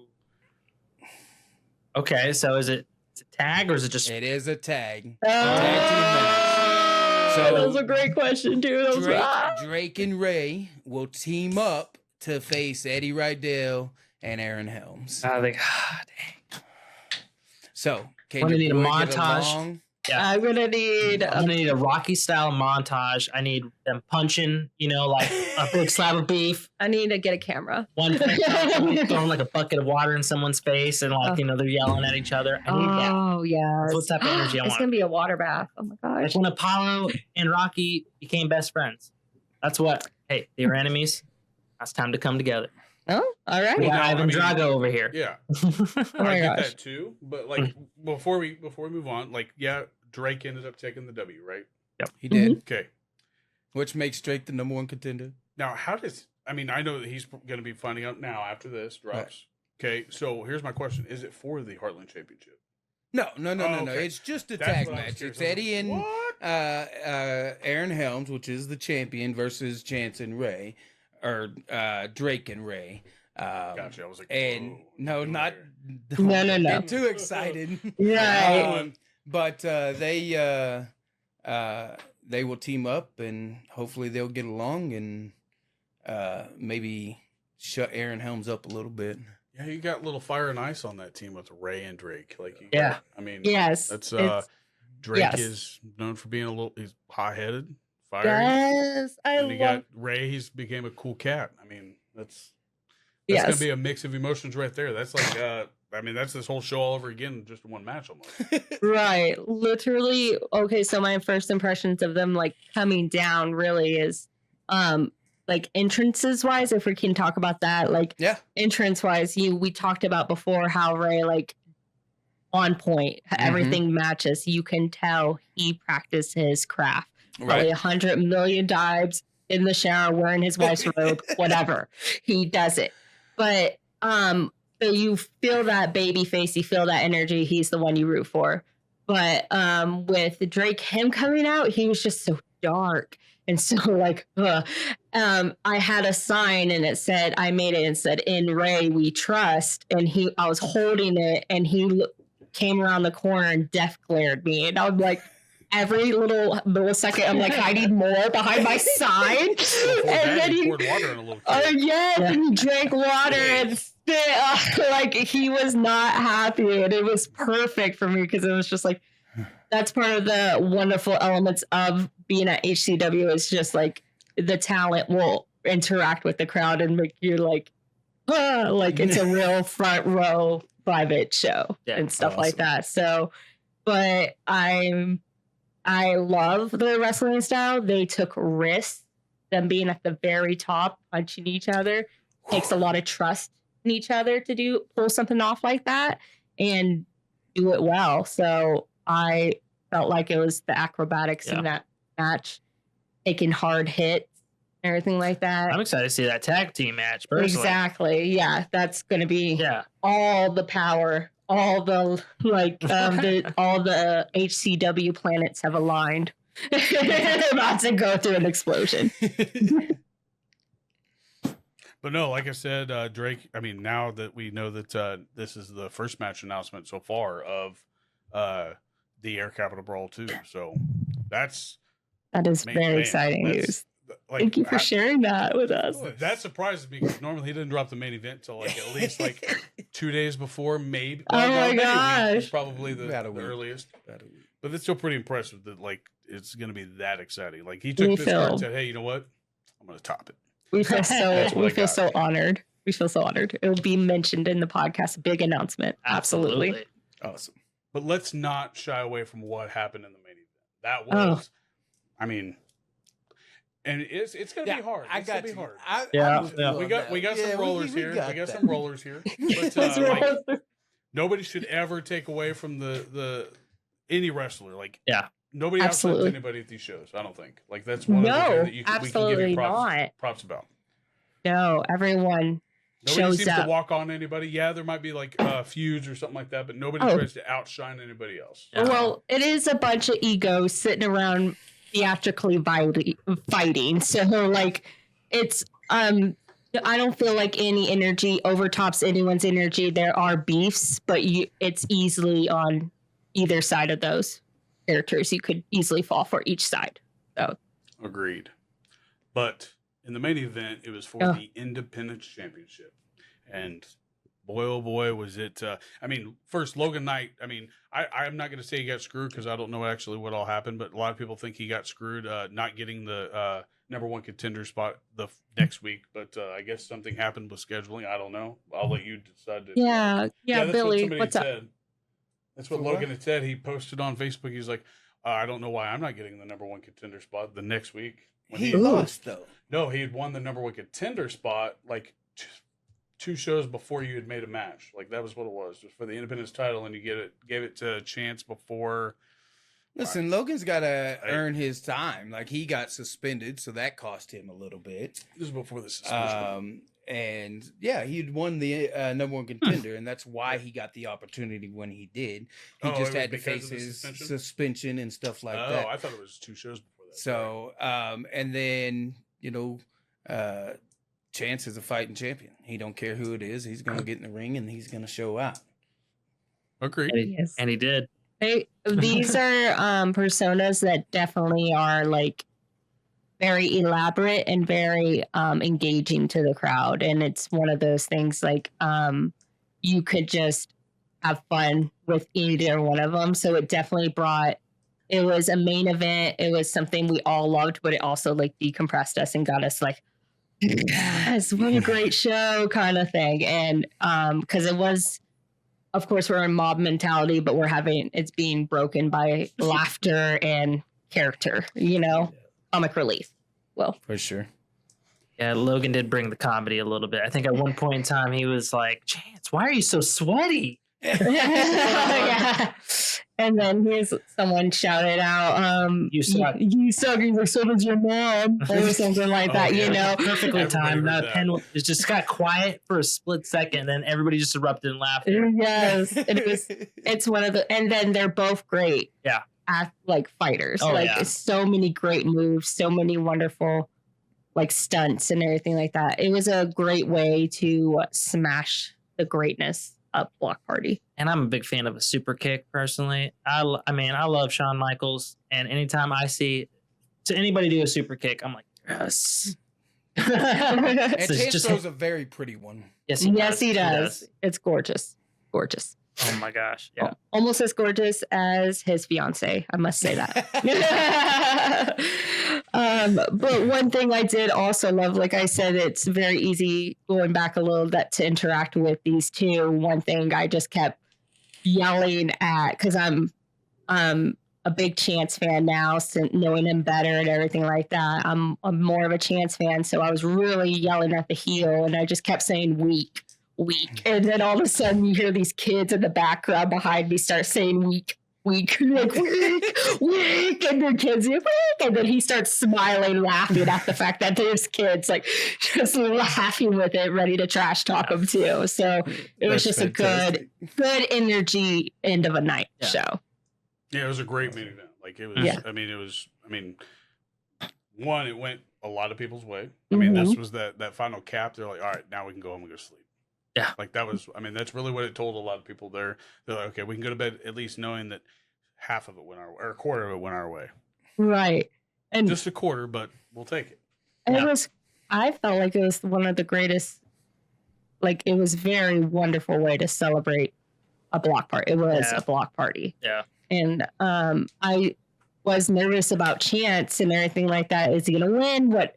And again, I wasn't very familiar of Chance's statistics and his history in HCW. I didn't know he hadn't lost yet. I Yeah. just knew Undefeated. That's amazing. Yes, when we heard that was amazing to me. Like it made me feel like I didn't know who I was sitting next to when he was in my podcast room. Like honestly, it was like now it's more of an honor that I even hung out with him for that long, because he has such great personality. He was so nice. I just knew him as Chance from the first show that we saw. And I was like, he had such great character and charisma, and he's a wrestler and he's a heavy hitter of HCW. It's clear. Get him up here. And then hearing your guys' podcast and hearing more about the HCW like history and stuff of this, it was like, this is so cool. Like, you guys have some wonderful, wonderful talent, but even more wonderful, kind-hearted people in the background. Yeah. And I love it. You know, we do this as the fans build this. Like, there's nothing that we can do. I wouldn't be able to continue to do the stuff that I do to promote the shows, to train these guys, to do the stuff we do without y'all as fans. And our fans in Wichita, you know, it's building, it's growing, but that core group of fans are so loud and passionate, and they're following our product and they're liking our stuff. And that's all we can ask is people come, enjoy the show, and then spread the word. And getting the fact to know that y'all came in from Ray and then are actually enjoying the product, and that makes me feel good, and it makes me know that things that we're trying to do as a company is working. So I appreciate y'all coming on here, breaking this show down with us. It's been fantastic. Oh, yeah. And we're not done just yet. Yeah. But before we move on, Chance did walk away with them Goldberg numbers of staying undefeated. Mhm. For- Undefeated. Till now. He did. But also before, he is still also your Independence champion. Let's not forget that. And also earlier in the show, was there a match announced between Dick with the whole Sunflower title? Yeah, so when Heidi Howitzer relinquished her title and was going to hand it to Mindy Grace, of course, Dick Richards does Dick Richards things. And, you know, I can't disagree with him. Like, people shouldn't be handed championships. So, like, she does need to earn it. But so he did announce that Lilith Grimm will be Mindy Grace's first opponent.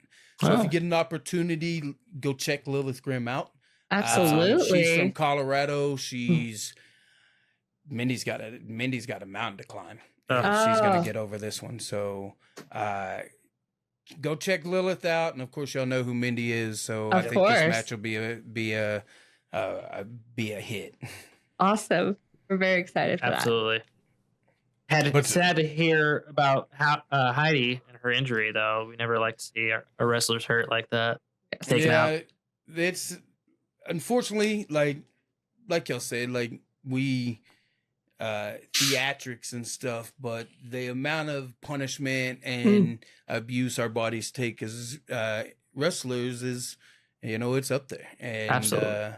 you know, injuries happen, unfortunately, and I know Heidi, she'll be back as soon as she can, and just as funny as ever. So, Yeah. She is funny. She is a star, and of course, to be reckoned with. I think she was taken away from me a little too soon, but I did. I've only been to episode 2, like I would like to say. So I'm very excited and so thrilled. Awesome. But to finish wrapping this whole show up, I have to say this is probably the loudest show I've ever been at. I would say it's definitely the most, I guess, a lot of movement around the entire room. Like, there was so much stuff going on at once, whether or not you were taking part in it, whether you were following around Stormy as like some of the little kids were. Felt like I was in the way a little bit. But, but it was I would say by far it was probably the best show that I've been at so far. I don't know about you guys. Outside of WWE, of course, you've been to SummerSlam. That's gonna be a little hard to beat, but. Yes. No, I've been to Survivor Series. Oh, Survivor Series. Sorry. No, that's okay. Yeah, no, I've been to Survivor Series with my dad. We went to the Dallas one. I got to see Eddie Guerrero and Chris Benoit fight and all the legends Stone Cold Steve Austin, John Cena, Undertaker, Vince McMahon, Shane McMahon, Kane. Shane McMahon wrestle. Yeah, like it was. I appreciated it, but I did not appreciate it as much as I did there very like no comparisons, honestly. This HCW is the closest I've felt like I'm back in an arena and everything like that. But if anything, it feels a lot better because it's more personal. Though I am excited for the shows to grow and the seats to, and I'm sure there's certain shows that are more crowded in certain areas you guys go to. They're more crowded. Of course, we've only been to 2, but the fact that we're able to have this much fun in just 2 shows and be this inspired and stuff like that says volumes. So it's one of those, I do think the block party was like fan for life. It's like the tip of the iceberg. I feel like it's just going to get louder and louder. And louder and louder. I'm excited to start bringing Liam there. I'm excited to start making it like a family hangout place or, oh, yeah, we know you. Yeah, I'm excited. We have a 15-year-old son, Awesome. and so we didn't have him that weekend, but we're going to start bringing him every time we go to the show now, for sure. Fantastic. Awesome. Well, before we move on to the next part, before he talks about the next show, can you guys give us the match of the night for you guys? Oh. It's going to be hard for this one. Okay, hold on. See? I mean, I just sent Let me look at this beautiful. Okay, if I had to. Okay. Okay, I think I got it. Okay. I got to be honest. I really loved Logan and Chance's fight because I thought their chemistry was spot on. Chance a little bit biased because I think their humor they were shit talking, but it was like good humored shit talking. It wasn't like mean, but it was like lighthearted enough to where, and then it ended with a happy ending, with Chance coming up on top. But like it was like a heel that you enjoyed to watch. Yeah. It was like an older brother who was annoyed at his younger brother for having like this sweet toy. He's like, okay, I'm gonna beat you up because mom and dad's not here. And somehow the little brother just happened to get him a swift like punch in the crotch and brought him down to his knees. And like, guess what? I'm on top now. That's what it was. It kind of reminds me of. You asked. It reminds me because me and my sister used to like, whoa, mom and dad went grocery shopping, wrestle across the house, and then if something broke or you got bruised, you better not to. You like it, so it kind of does remind me of that vibes, but it was very. But that would be my. Chance could have had a good comeback with that with Logan asking, "Why y'all sweaty?" He goes, "I was watching Cops." Right, yeah. It's so good. All right, what's your match? Oh, okay. So mine are between 2, but it's between the last woman standing and the flag on the pole match. I think it's in between those because it was like euphoric sandwich kind of at the height, and then you come back and relax to watch a good show, like the flag on the pole match and everything like that. So if I had to pick though, I would definitely pick Kane Carter and Dutch's fight. Because I was rested, fed, had Dr. Pepper, and but I also, it was Texas and Kansas obviously hold very special places in my heart. Yeah. So the fact that it was like great talent, I'm moved by it. So it had to be that. And I loved how Dutch ended that match where you just kind of just lays the Texas flag down. Like you're done. It was hard. I was like, oh my gosh, I hate that he won, but it's hard. Like, because we love to talk about our guilty pleasures on our podcast, and Kane Carter is definitely my guilty pleasure. I will just say that. Nice. But yes, I would have to pick that. Absolutely. Fantastic match, dude. Fantastic match. But both of them, all the matches, all of them were great. All of the matches were great. But if one that I was the most excited to put content together and throw a video out was Kane Carter's and Dutch's match. And I loved meeting him afterwards. Finally went up to him. And Dutch, it was he's such a nice guy. Yeah. Fantastic. Fanboy. Or girl. Fangirl. I was happy to see Dutch, but I was looking for Kane. I'm just saying.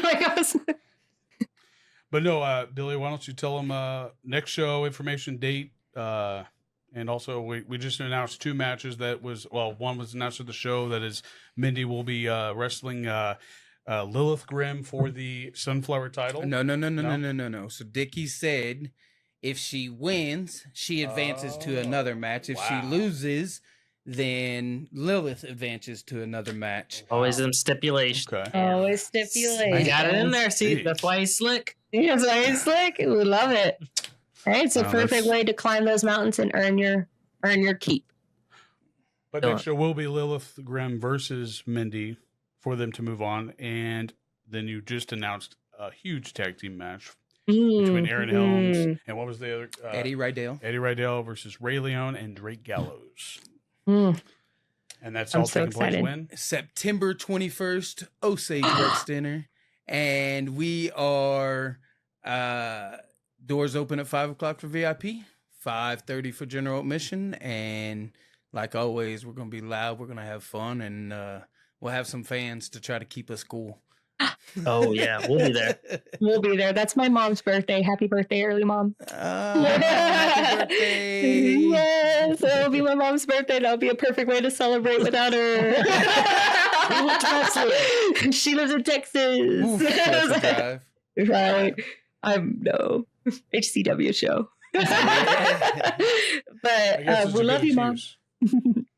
But no, why don't we bump some chops and get in the hot seat? Here we go. Let's do this. the hot Guys ready? seat. Let's Who do do it. you want I'm to go ready. first, Billy?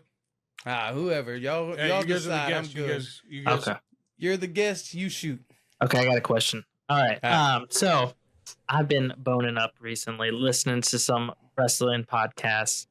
But recently, Jesse Ventura was on Insight with Chris Van Fleet. I don't know if you guys listened to that at all.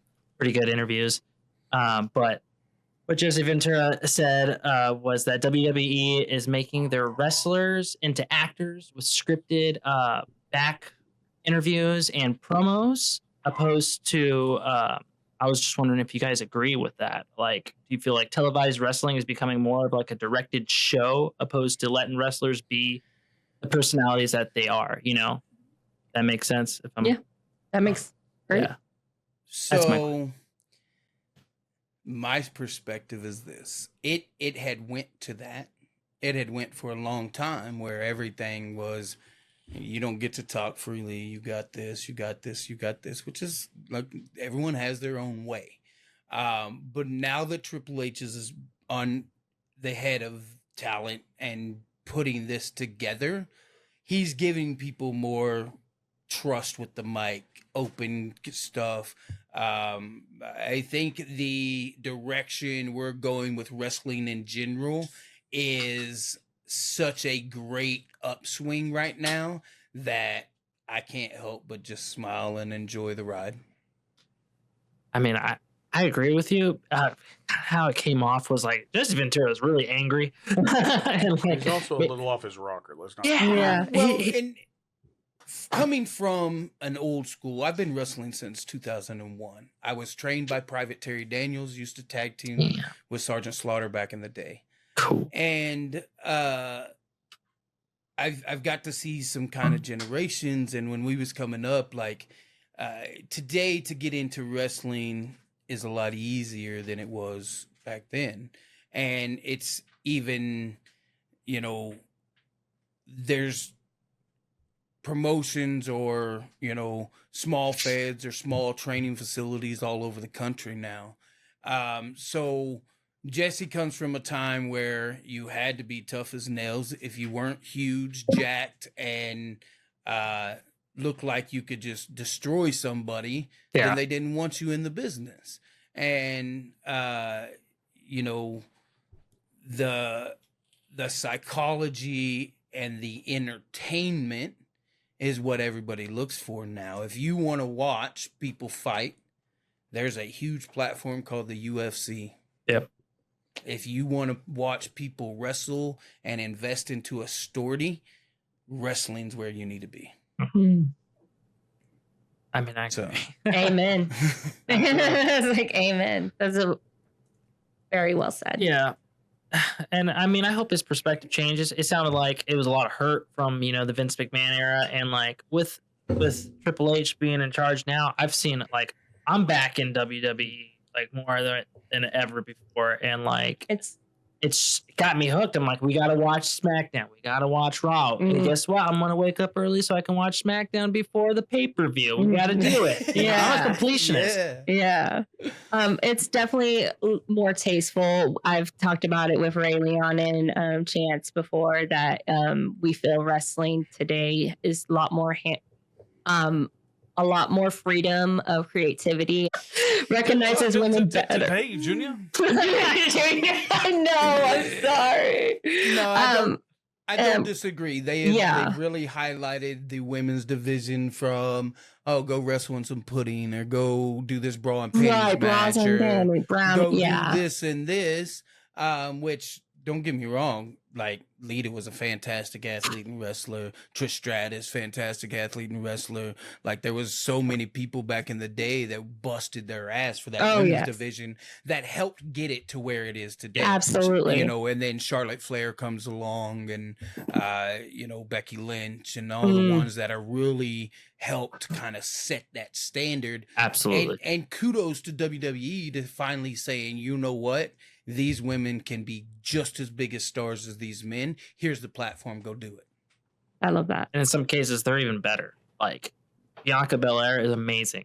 Watch. Bianca Belair is fantastic. Jade Cargill and their tag team they're fantastic to watch. These are scary women. Like, I would not want to be picked up by them. Like, I'm like $140. Like, they're throwing me everywhere. Right. Way, like, and I have no. Yeah. Oh my God. But yeah. Yeah. Liv Morgan and Rhea Ripley. Rhea Ripley is amazing. So, yes, I definitely agree with that. Yep. Thank you. All right, Okay. Joe, what about you? What do you got? Okay, so I asked this same question with Chance and Ray, and I think I'm just going to keep it classic and fun and everything. And then I'll probably hit more of a harder, heavy hitting questions when you join us on our podcast and stuff like that. Now that I have time to craft it. But so I asked them about who would they like to tag team, who would they like to retire, and who they would do Hell in a Cell with. But I want to ask you with your actual HCW people. Oh, that's a deep one. So who would I like to retire? Or yes. Who would you like to retire? Who would you like to tag team with? And who would you do Hell in a Cell with?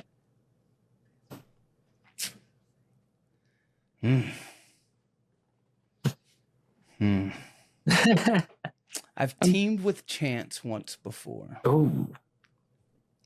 And it was very fun. It was good. So Chance Kerrigan as your tag team partner. I think I would team with Chance. Okay. I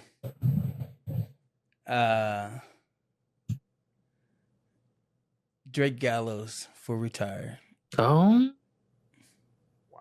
I get that. That would be a They're dark both one. teachers. I get that. And then in the cage. Hell in the Cell. Blood. That's Gotta have blood. story. I ain't wrestling, so I got one that I'd pick. Can I pick this one for you? How was it? Ray is the easy choice. I get it. Ray is the Easy, easy like- choice because of his talent. Absolutely. But honestly, I would pick Stormy. Oh. I mean, that last woman standing match, her in a Hell in the Cell. I think that Stormy would trust me enough with her body in general that we could put on a Hell in a Cell match that could be very fun. Okay. So I pick I like Stormy. I like those answers. I like those answers. Absolutely. I really enjoy those answers. Yeah. Who would you have Thank you picked, Bobby? I was actually gonna pick Heidi. Heidi would have been cool too, but Heidi would have been. I trained Stormy, so there's a special connection there. There you go. Well, I don't know. Heidi and didn't think that- Stormy in a Hell in a Cell match Bro, might that be. might be fun too. That would be. That's a dream. Absolutely. I won't. No? No, No, we don't backpedal on here. I was gonna open my mouth way too much, and I need not to yet. Oh, man. Okay, so All right. our podcast, maybe? Yeah, Our maybe. podcast? Okay. I might be Okay, you keep that sweet little secret then. All right, so now our questions to you. Okay. So something that I'm curious and I ask a lot of people is, what is one thing that we do fantastic that you think is great with HCW? And what is one thing that you're like, I wish you would do this maybe just a little bit different? Okay. Well, I think we already mentioned about the food court. So just being more aware that what the VIP tickets do invest in. But maybe absolutely that could absolutely be our fault because we missed the announcement. So take our opinion with a grain of salt on that. Also, Ray just, hey, yeah, you get a table 35, I get money. Okay. So it's like plain and simple. It's like You did get your pictures and stuff like that. yes, right? I get my content and everything like that. So that's the best part of it. And you actually have something to make noise with. It's great. And then you get, it's beautiful. We definitely got their sign. But the $5 voucher, though, like $5 voucher for the food court, that's everything. Like that's a big that's one. It like really is. that's one of those things. Like what? Like that sends you over the moon because I already feel like it's a great show, and I'm like, dang, we have to spend money. I know we're already spoiled, but dang, really? So just being more aware of that. But one thing I feel like you guys are doing very well is just having the talent interact with the crowd more and everything. I think that's wonderful, making everyone feel like they're involved in stuff in the show. So it doesn't, like I mentioned before, it doesn't feel like a gymnasium. It feels like a real private, intimate WWE show. And we're happy to like find this little group that enjoys what we enjoy. Yeah. I agree with the fan interaction. If like, it's hard to make anybody feel anything, you know, especially in a short amount of time. And like growing emotional bonds by interacting with us makes us feel a part of it, makes us emotionally invested, and then makes me bang on the table until I'm bruised up forearm. And like, that's what you get. And like, throw a little bit to the crowd, you know, a little, just in not like saying like play to the crowd, but just like what you all have been doing and more of that. Fantastic. I get invested. I'm ready to go. Yes. Yes. He's always like, okay, you ready now? You ready now? Like, and so we are, I love the show. It's one of our favorite date nights ever. Awesome. It's one of our favorite date nights. Yeah, absolutely. Y'all could do better. I don't really have many complaints. I mean, y'all are my first show, so I don't have anything ever to compare it to. So I'm happy for the experience, to be honest.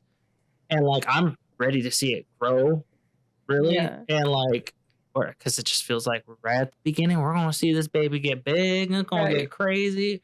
Right. Oh, yeah. It definitely seems like what you are receiving with selling the tickets and whatever, it's being put back into the shows because we felt very comfortable with the huge fans. We felt like it was really set up well with the nice curtains. Like everything is so nicely set up and respected and stuff like that. Yeah. So, and the community seems so nice and giving and same mob mentality, but we're not murderers. Some of us aren't, but you know, it's like one of those things. It's just a very good community that we're happy we found. Yeah. Awesome. Absolutely. Good. What about you, Bob? You got any big questions? Yeah, I was listening. Sorry, I rant. No, you're all right. No. That is fantastic. Mine's pretty. I guess what do the new kids call it? Generic. What's the word for generic? Basic. I don't know. There you go. I'm a basic dude. Yeah. Feel that. Who is the most overrated wrestler of all time? Oh. And it can be any time period. Overrated wrestler to you. of all time. Okay. Any time period. Okay. I got one. And it's not a popular one. And it's just because I'm sour on one match in particular. Brock Lesnar. And the only reason why is because there was a match back in the day, and it's like 2005, hyped up Brock Lesnar versus Goldberg. It was right before Brock Lesnar went to UFC. And like they hyped up this match for months and months and months. And then when it finally came down to it, it was like a 5-minute match. I think there was hardly, there was one spear. Freaking Brock Lesnar didn't even do his finisher. and then he was out. Yeah, I was it like, was what? Tosley. And now I'm sure, yeah. It was. Are you talking about right before he went to?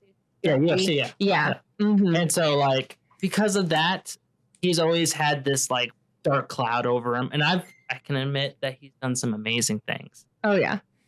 That's just my opinion. And it's not a popular one. But that's why I just feel like it's a little bit overrated. I think mine's more unpopular than yours. Oh, really? Yeah. I don't know if I actually have. I was sitting there the whole time trying to think of one of an overrated wrestler. I really don't know if there's anyone that's overrated. I really like all their egos. If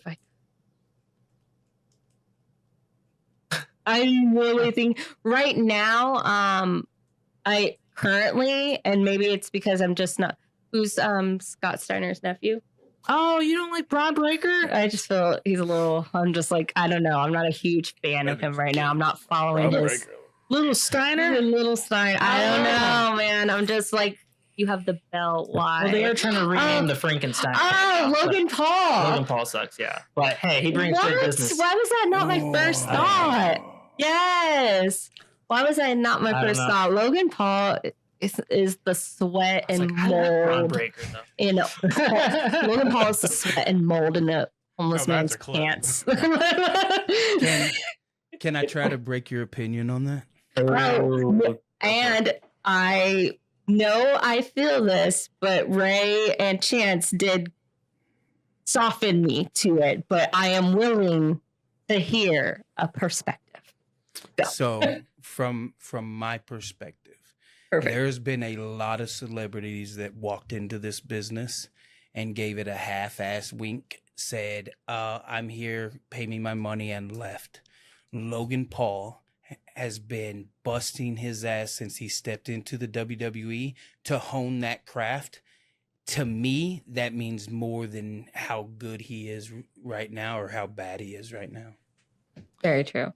That SummerSlam match with him and LA Knight was It pretty was dope, though. respected. That was the standing moonsault that he goes into a twist to do onto the top rope. I was like, that's pretty amazing. And we Steve know. Ray's life. And if Oh, yeah, the flip.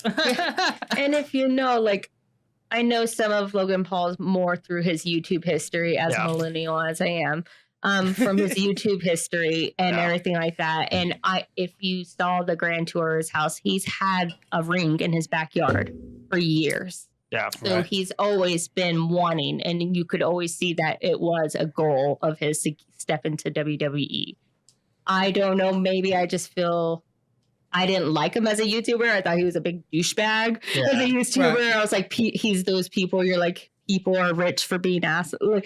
So him transitioning over to WWE, and I know him from that perspective, but he's actually a great fighter. He's actually really, you can tell he owns his craft. He works hard for his steps, and he works hard for every step towards that ring.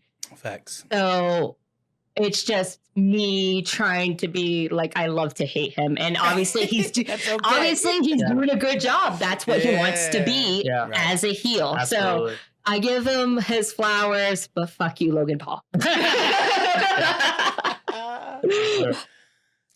I think, is probably even more unpopular than his because I looked at it like this. Like it's not that if I hate you and I can watch you on TV and listen to you talk, hey. Yeah. Right. Count your money. That's awesome. Like, exactly. If I can watch you, but if I can't watch you or if I don't like you, like if I'm not rooting for you, then I'm going to change the channel. And The Miz did it for me. Oh, I can't stand Miz. I just can't stand listening to him. It's just boring for me. Got a face like not to be mean. It's got some face, so you want to punch him in the face. I don't know why. Natural, it was like that kid that wore he frosted his tips and wore like the. And that's I don't know. We all make mistakes, but he's still doing it. Yeah. Him and R-Truther. I like him when he's paired with R-Truth, where somebody who's even more oblivious than he is. Yeah. And so like I like that a buddy, comedy thing they got going on. It is funny. Was that shocking? Was that shocking for you? Yeah, because like I know people feel like he's kind of mundane at times, but The Miz is like his heel works the best. Right, and I wasn't looking at it like he's not a terrible wrestler. If I can't like sit there and watch you or even listen to you, like, and I want to change, if I want to change the channel, then there's a problem. It's like, But, I mean, I agree. Billy, yes. same question. Most Oh. overrated. Man. he's gonna break the internet with this one. Please do. Overrated. God, that's hard. I don't know if that's a fair question for me to answer. Well, And look let at me it like explain. mine. But let me explain. So I look at wrestling as a business on, okay, they're here. They've got to be good enough to make it to one of the big ones. So how can I say someone's overrated if they've made it to where we know them? So I struggle in that. But I think that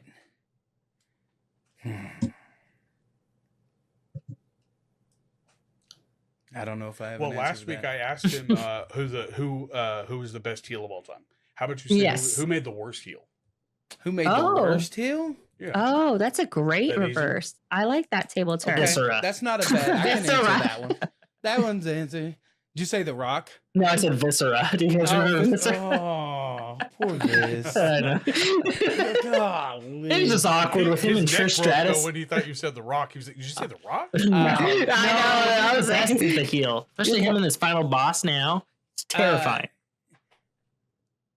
I knew him as Elegante in WCW. I believe he did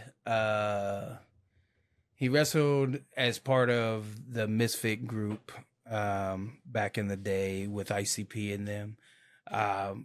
But I think he tried to play a heel and he was just not good at it. He was big, so they wanted to use him for his size. Yeah. Ric Flair tried to get him over multiple times, but I think he's probably one that I was like, man, they tried and tried with this guy and they really didn't, like, he wasn't a good heel at all. Is it Jorge Gonzalez? Is that who it was? It was Giant Gonzalez in WWE. Oh, okay. I was just looking up believe, yeah. Elegante because I never. Yeah, heard that name. Elegante is Giant Gonzalez in WWE. That was his name. So Yeah. that would have to be who they I had to tried to make it at push least him a and little push him easier because on he was like 6'8", 6'9", Okay. but he never really caught on. Kind of like that Colt Kilbane type size. That's Colt big. Kilbane's Or no, not not that Colt. big. Who's the other? Who's the dude that's 6'7"? 6'6" is Gideon Vane. Gideon Vane. My bad. I thought he was 6'7". So he's a huge. 6'6", 266. Is that what it is? Yeah, it's 6'6". Is it 260? Yes, 266. I remember. Yeah. That was like episode Yeah, 2, man. that's He's a fan. Yeah, Gideon's a good one. I did my So- research. But well, guys, we're about 2 hours and 10 minutes into this. Oh thing. Dang. my It has went goodness. fast. Yes, Right, it right. has. Podcast. So let's wrap this thing up. Yeah. Call it a night. What do y'all think? Yes, Absolutely. Why absolutely. don't you Thank guys you. shout out where people can listen to you, watch your clips on wherever it is you guys post to? You can find us anywhere. We are on Instagram, TikTok, and Facebook under the name Team Same Name. We are a podcast that drops every Monday. We are taking a break in September, just so I can get everything together for the October series that I am going to be posting, and it is a true crime series. All the stories happened in our hometown, Abilene, Texas. So it's something very personal and touching to us because we knew some of the killers or some of the victims. So Oh, wow. it's very exciting for us. So we know everyone knows someone that loves true crime. So spread the word. Look out for Relaxing to Murder.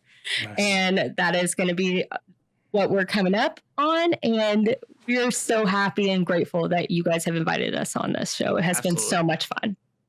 It was fun. It was a lot of fun. It was nice just to getting to know you guys a little bit, and then Absolutely. trying to prepare all this is. I mean, it wasn't that hard at all. So Yeah. I mean, Oh, awesome. We love to hear that. hopefully the experience was just as easy for you as it was for me. But for Yeah. us, all you got to do is follow HCW on all of the socials at HCW Live 23, including Patreon for $5 a month. And then make sure you're liking and subscribing to Chubby Buddy Studio, even if you want to see Red James live with this big guy. We Mm, gotta do it. We said 150, and they We put us got at it. 150. So One- it will happen. Oh man, I Live support episode, this. Red James, Billy Simmons. 168 Oh man, Man, He oh, blew it up. man. you blew did it blow up. Good job. He earned I the remember flowers. that when you were like, "Is that 99?" It's like it's about to do for 100. You're like, "No, it's about to 150." at Like, least. let's make it worth it. 150, boom, there. Make them work for it. Come on. Yeah. What's What happened to 158 me? though? It was really that's awesome. Yeah, He deserves It it. was. I'm looking forward to that. It's going to too. be a blast. Yes. If you are listening this far, we do appreciate you, but you've now been bumped by Bumping Chops. You have been bumped Until next time. with bumping chops. Later, guys. Thank you. Thank you. Bye. Later. Bye. We bring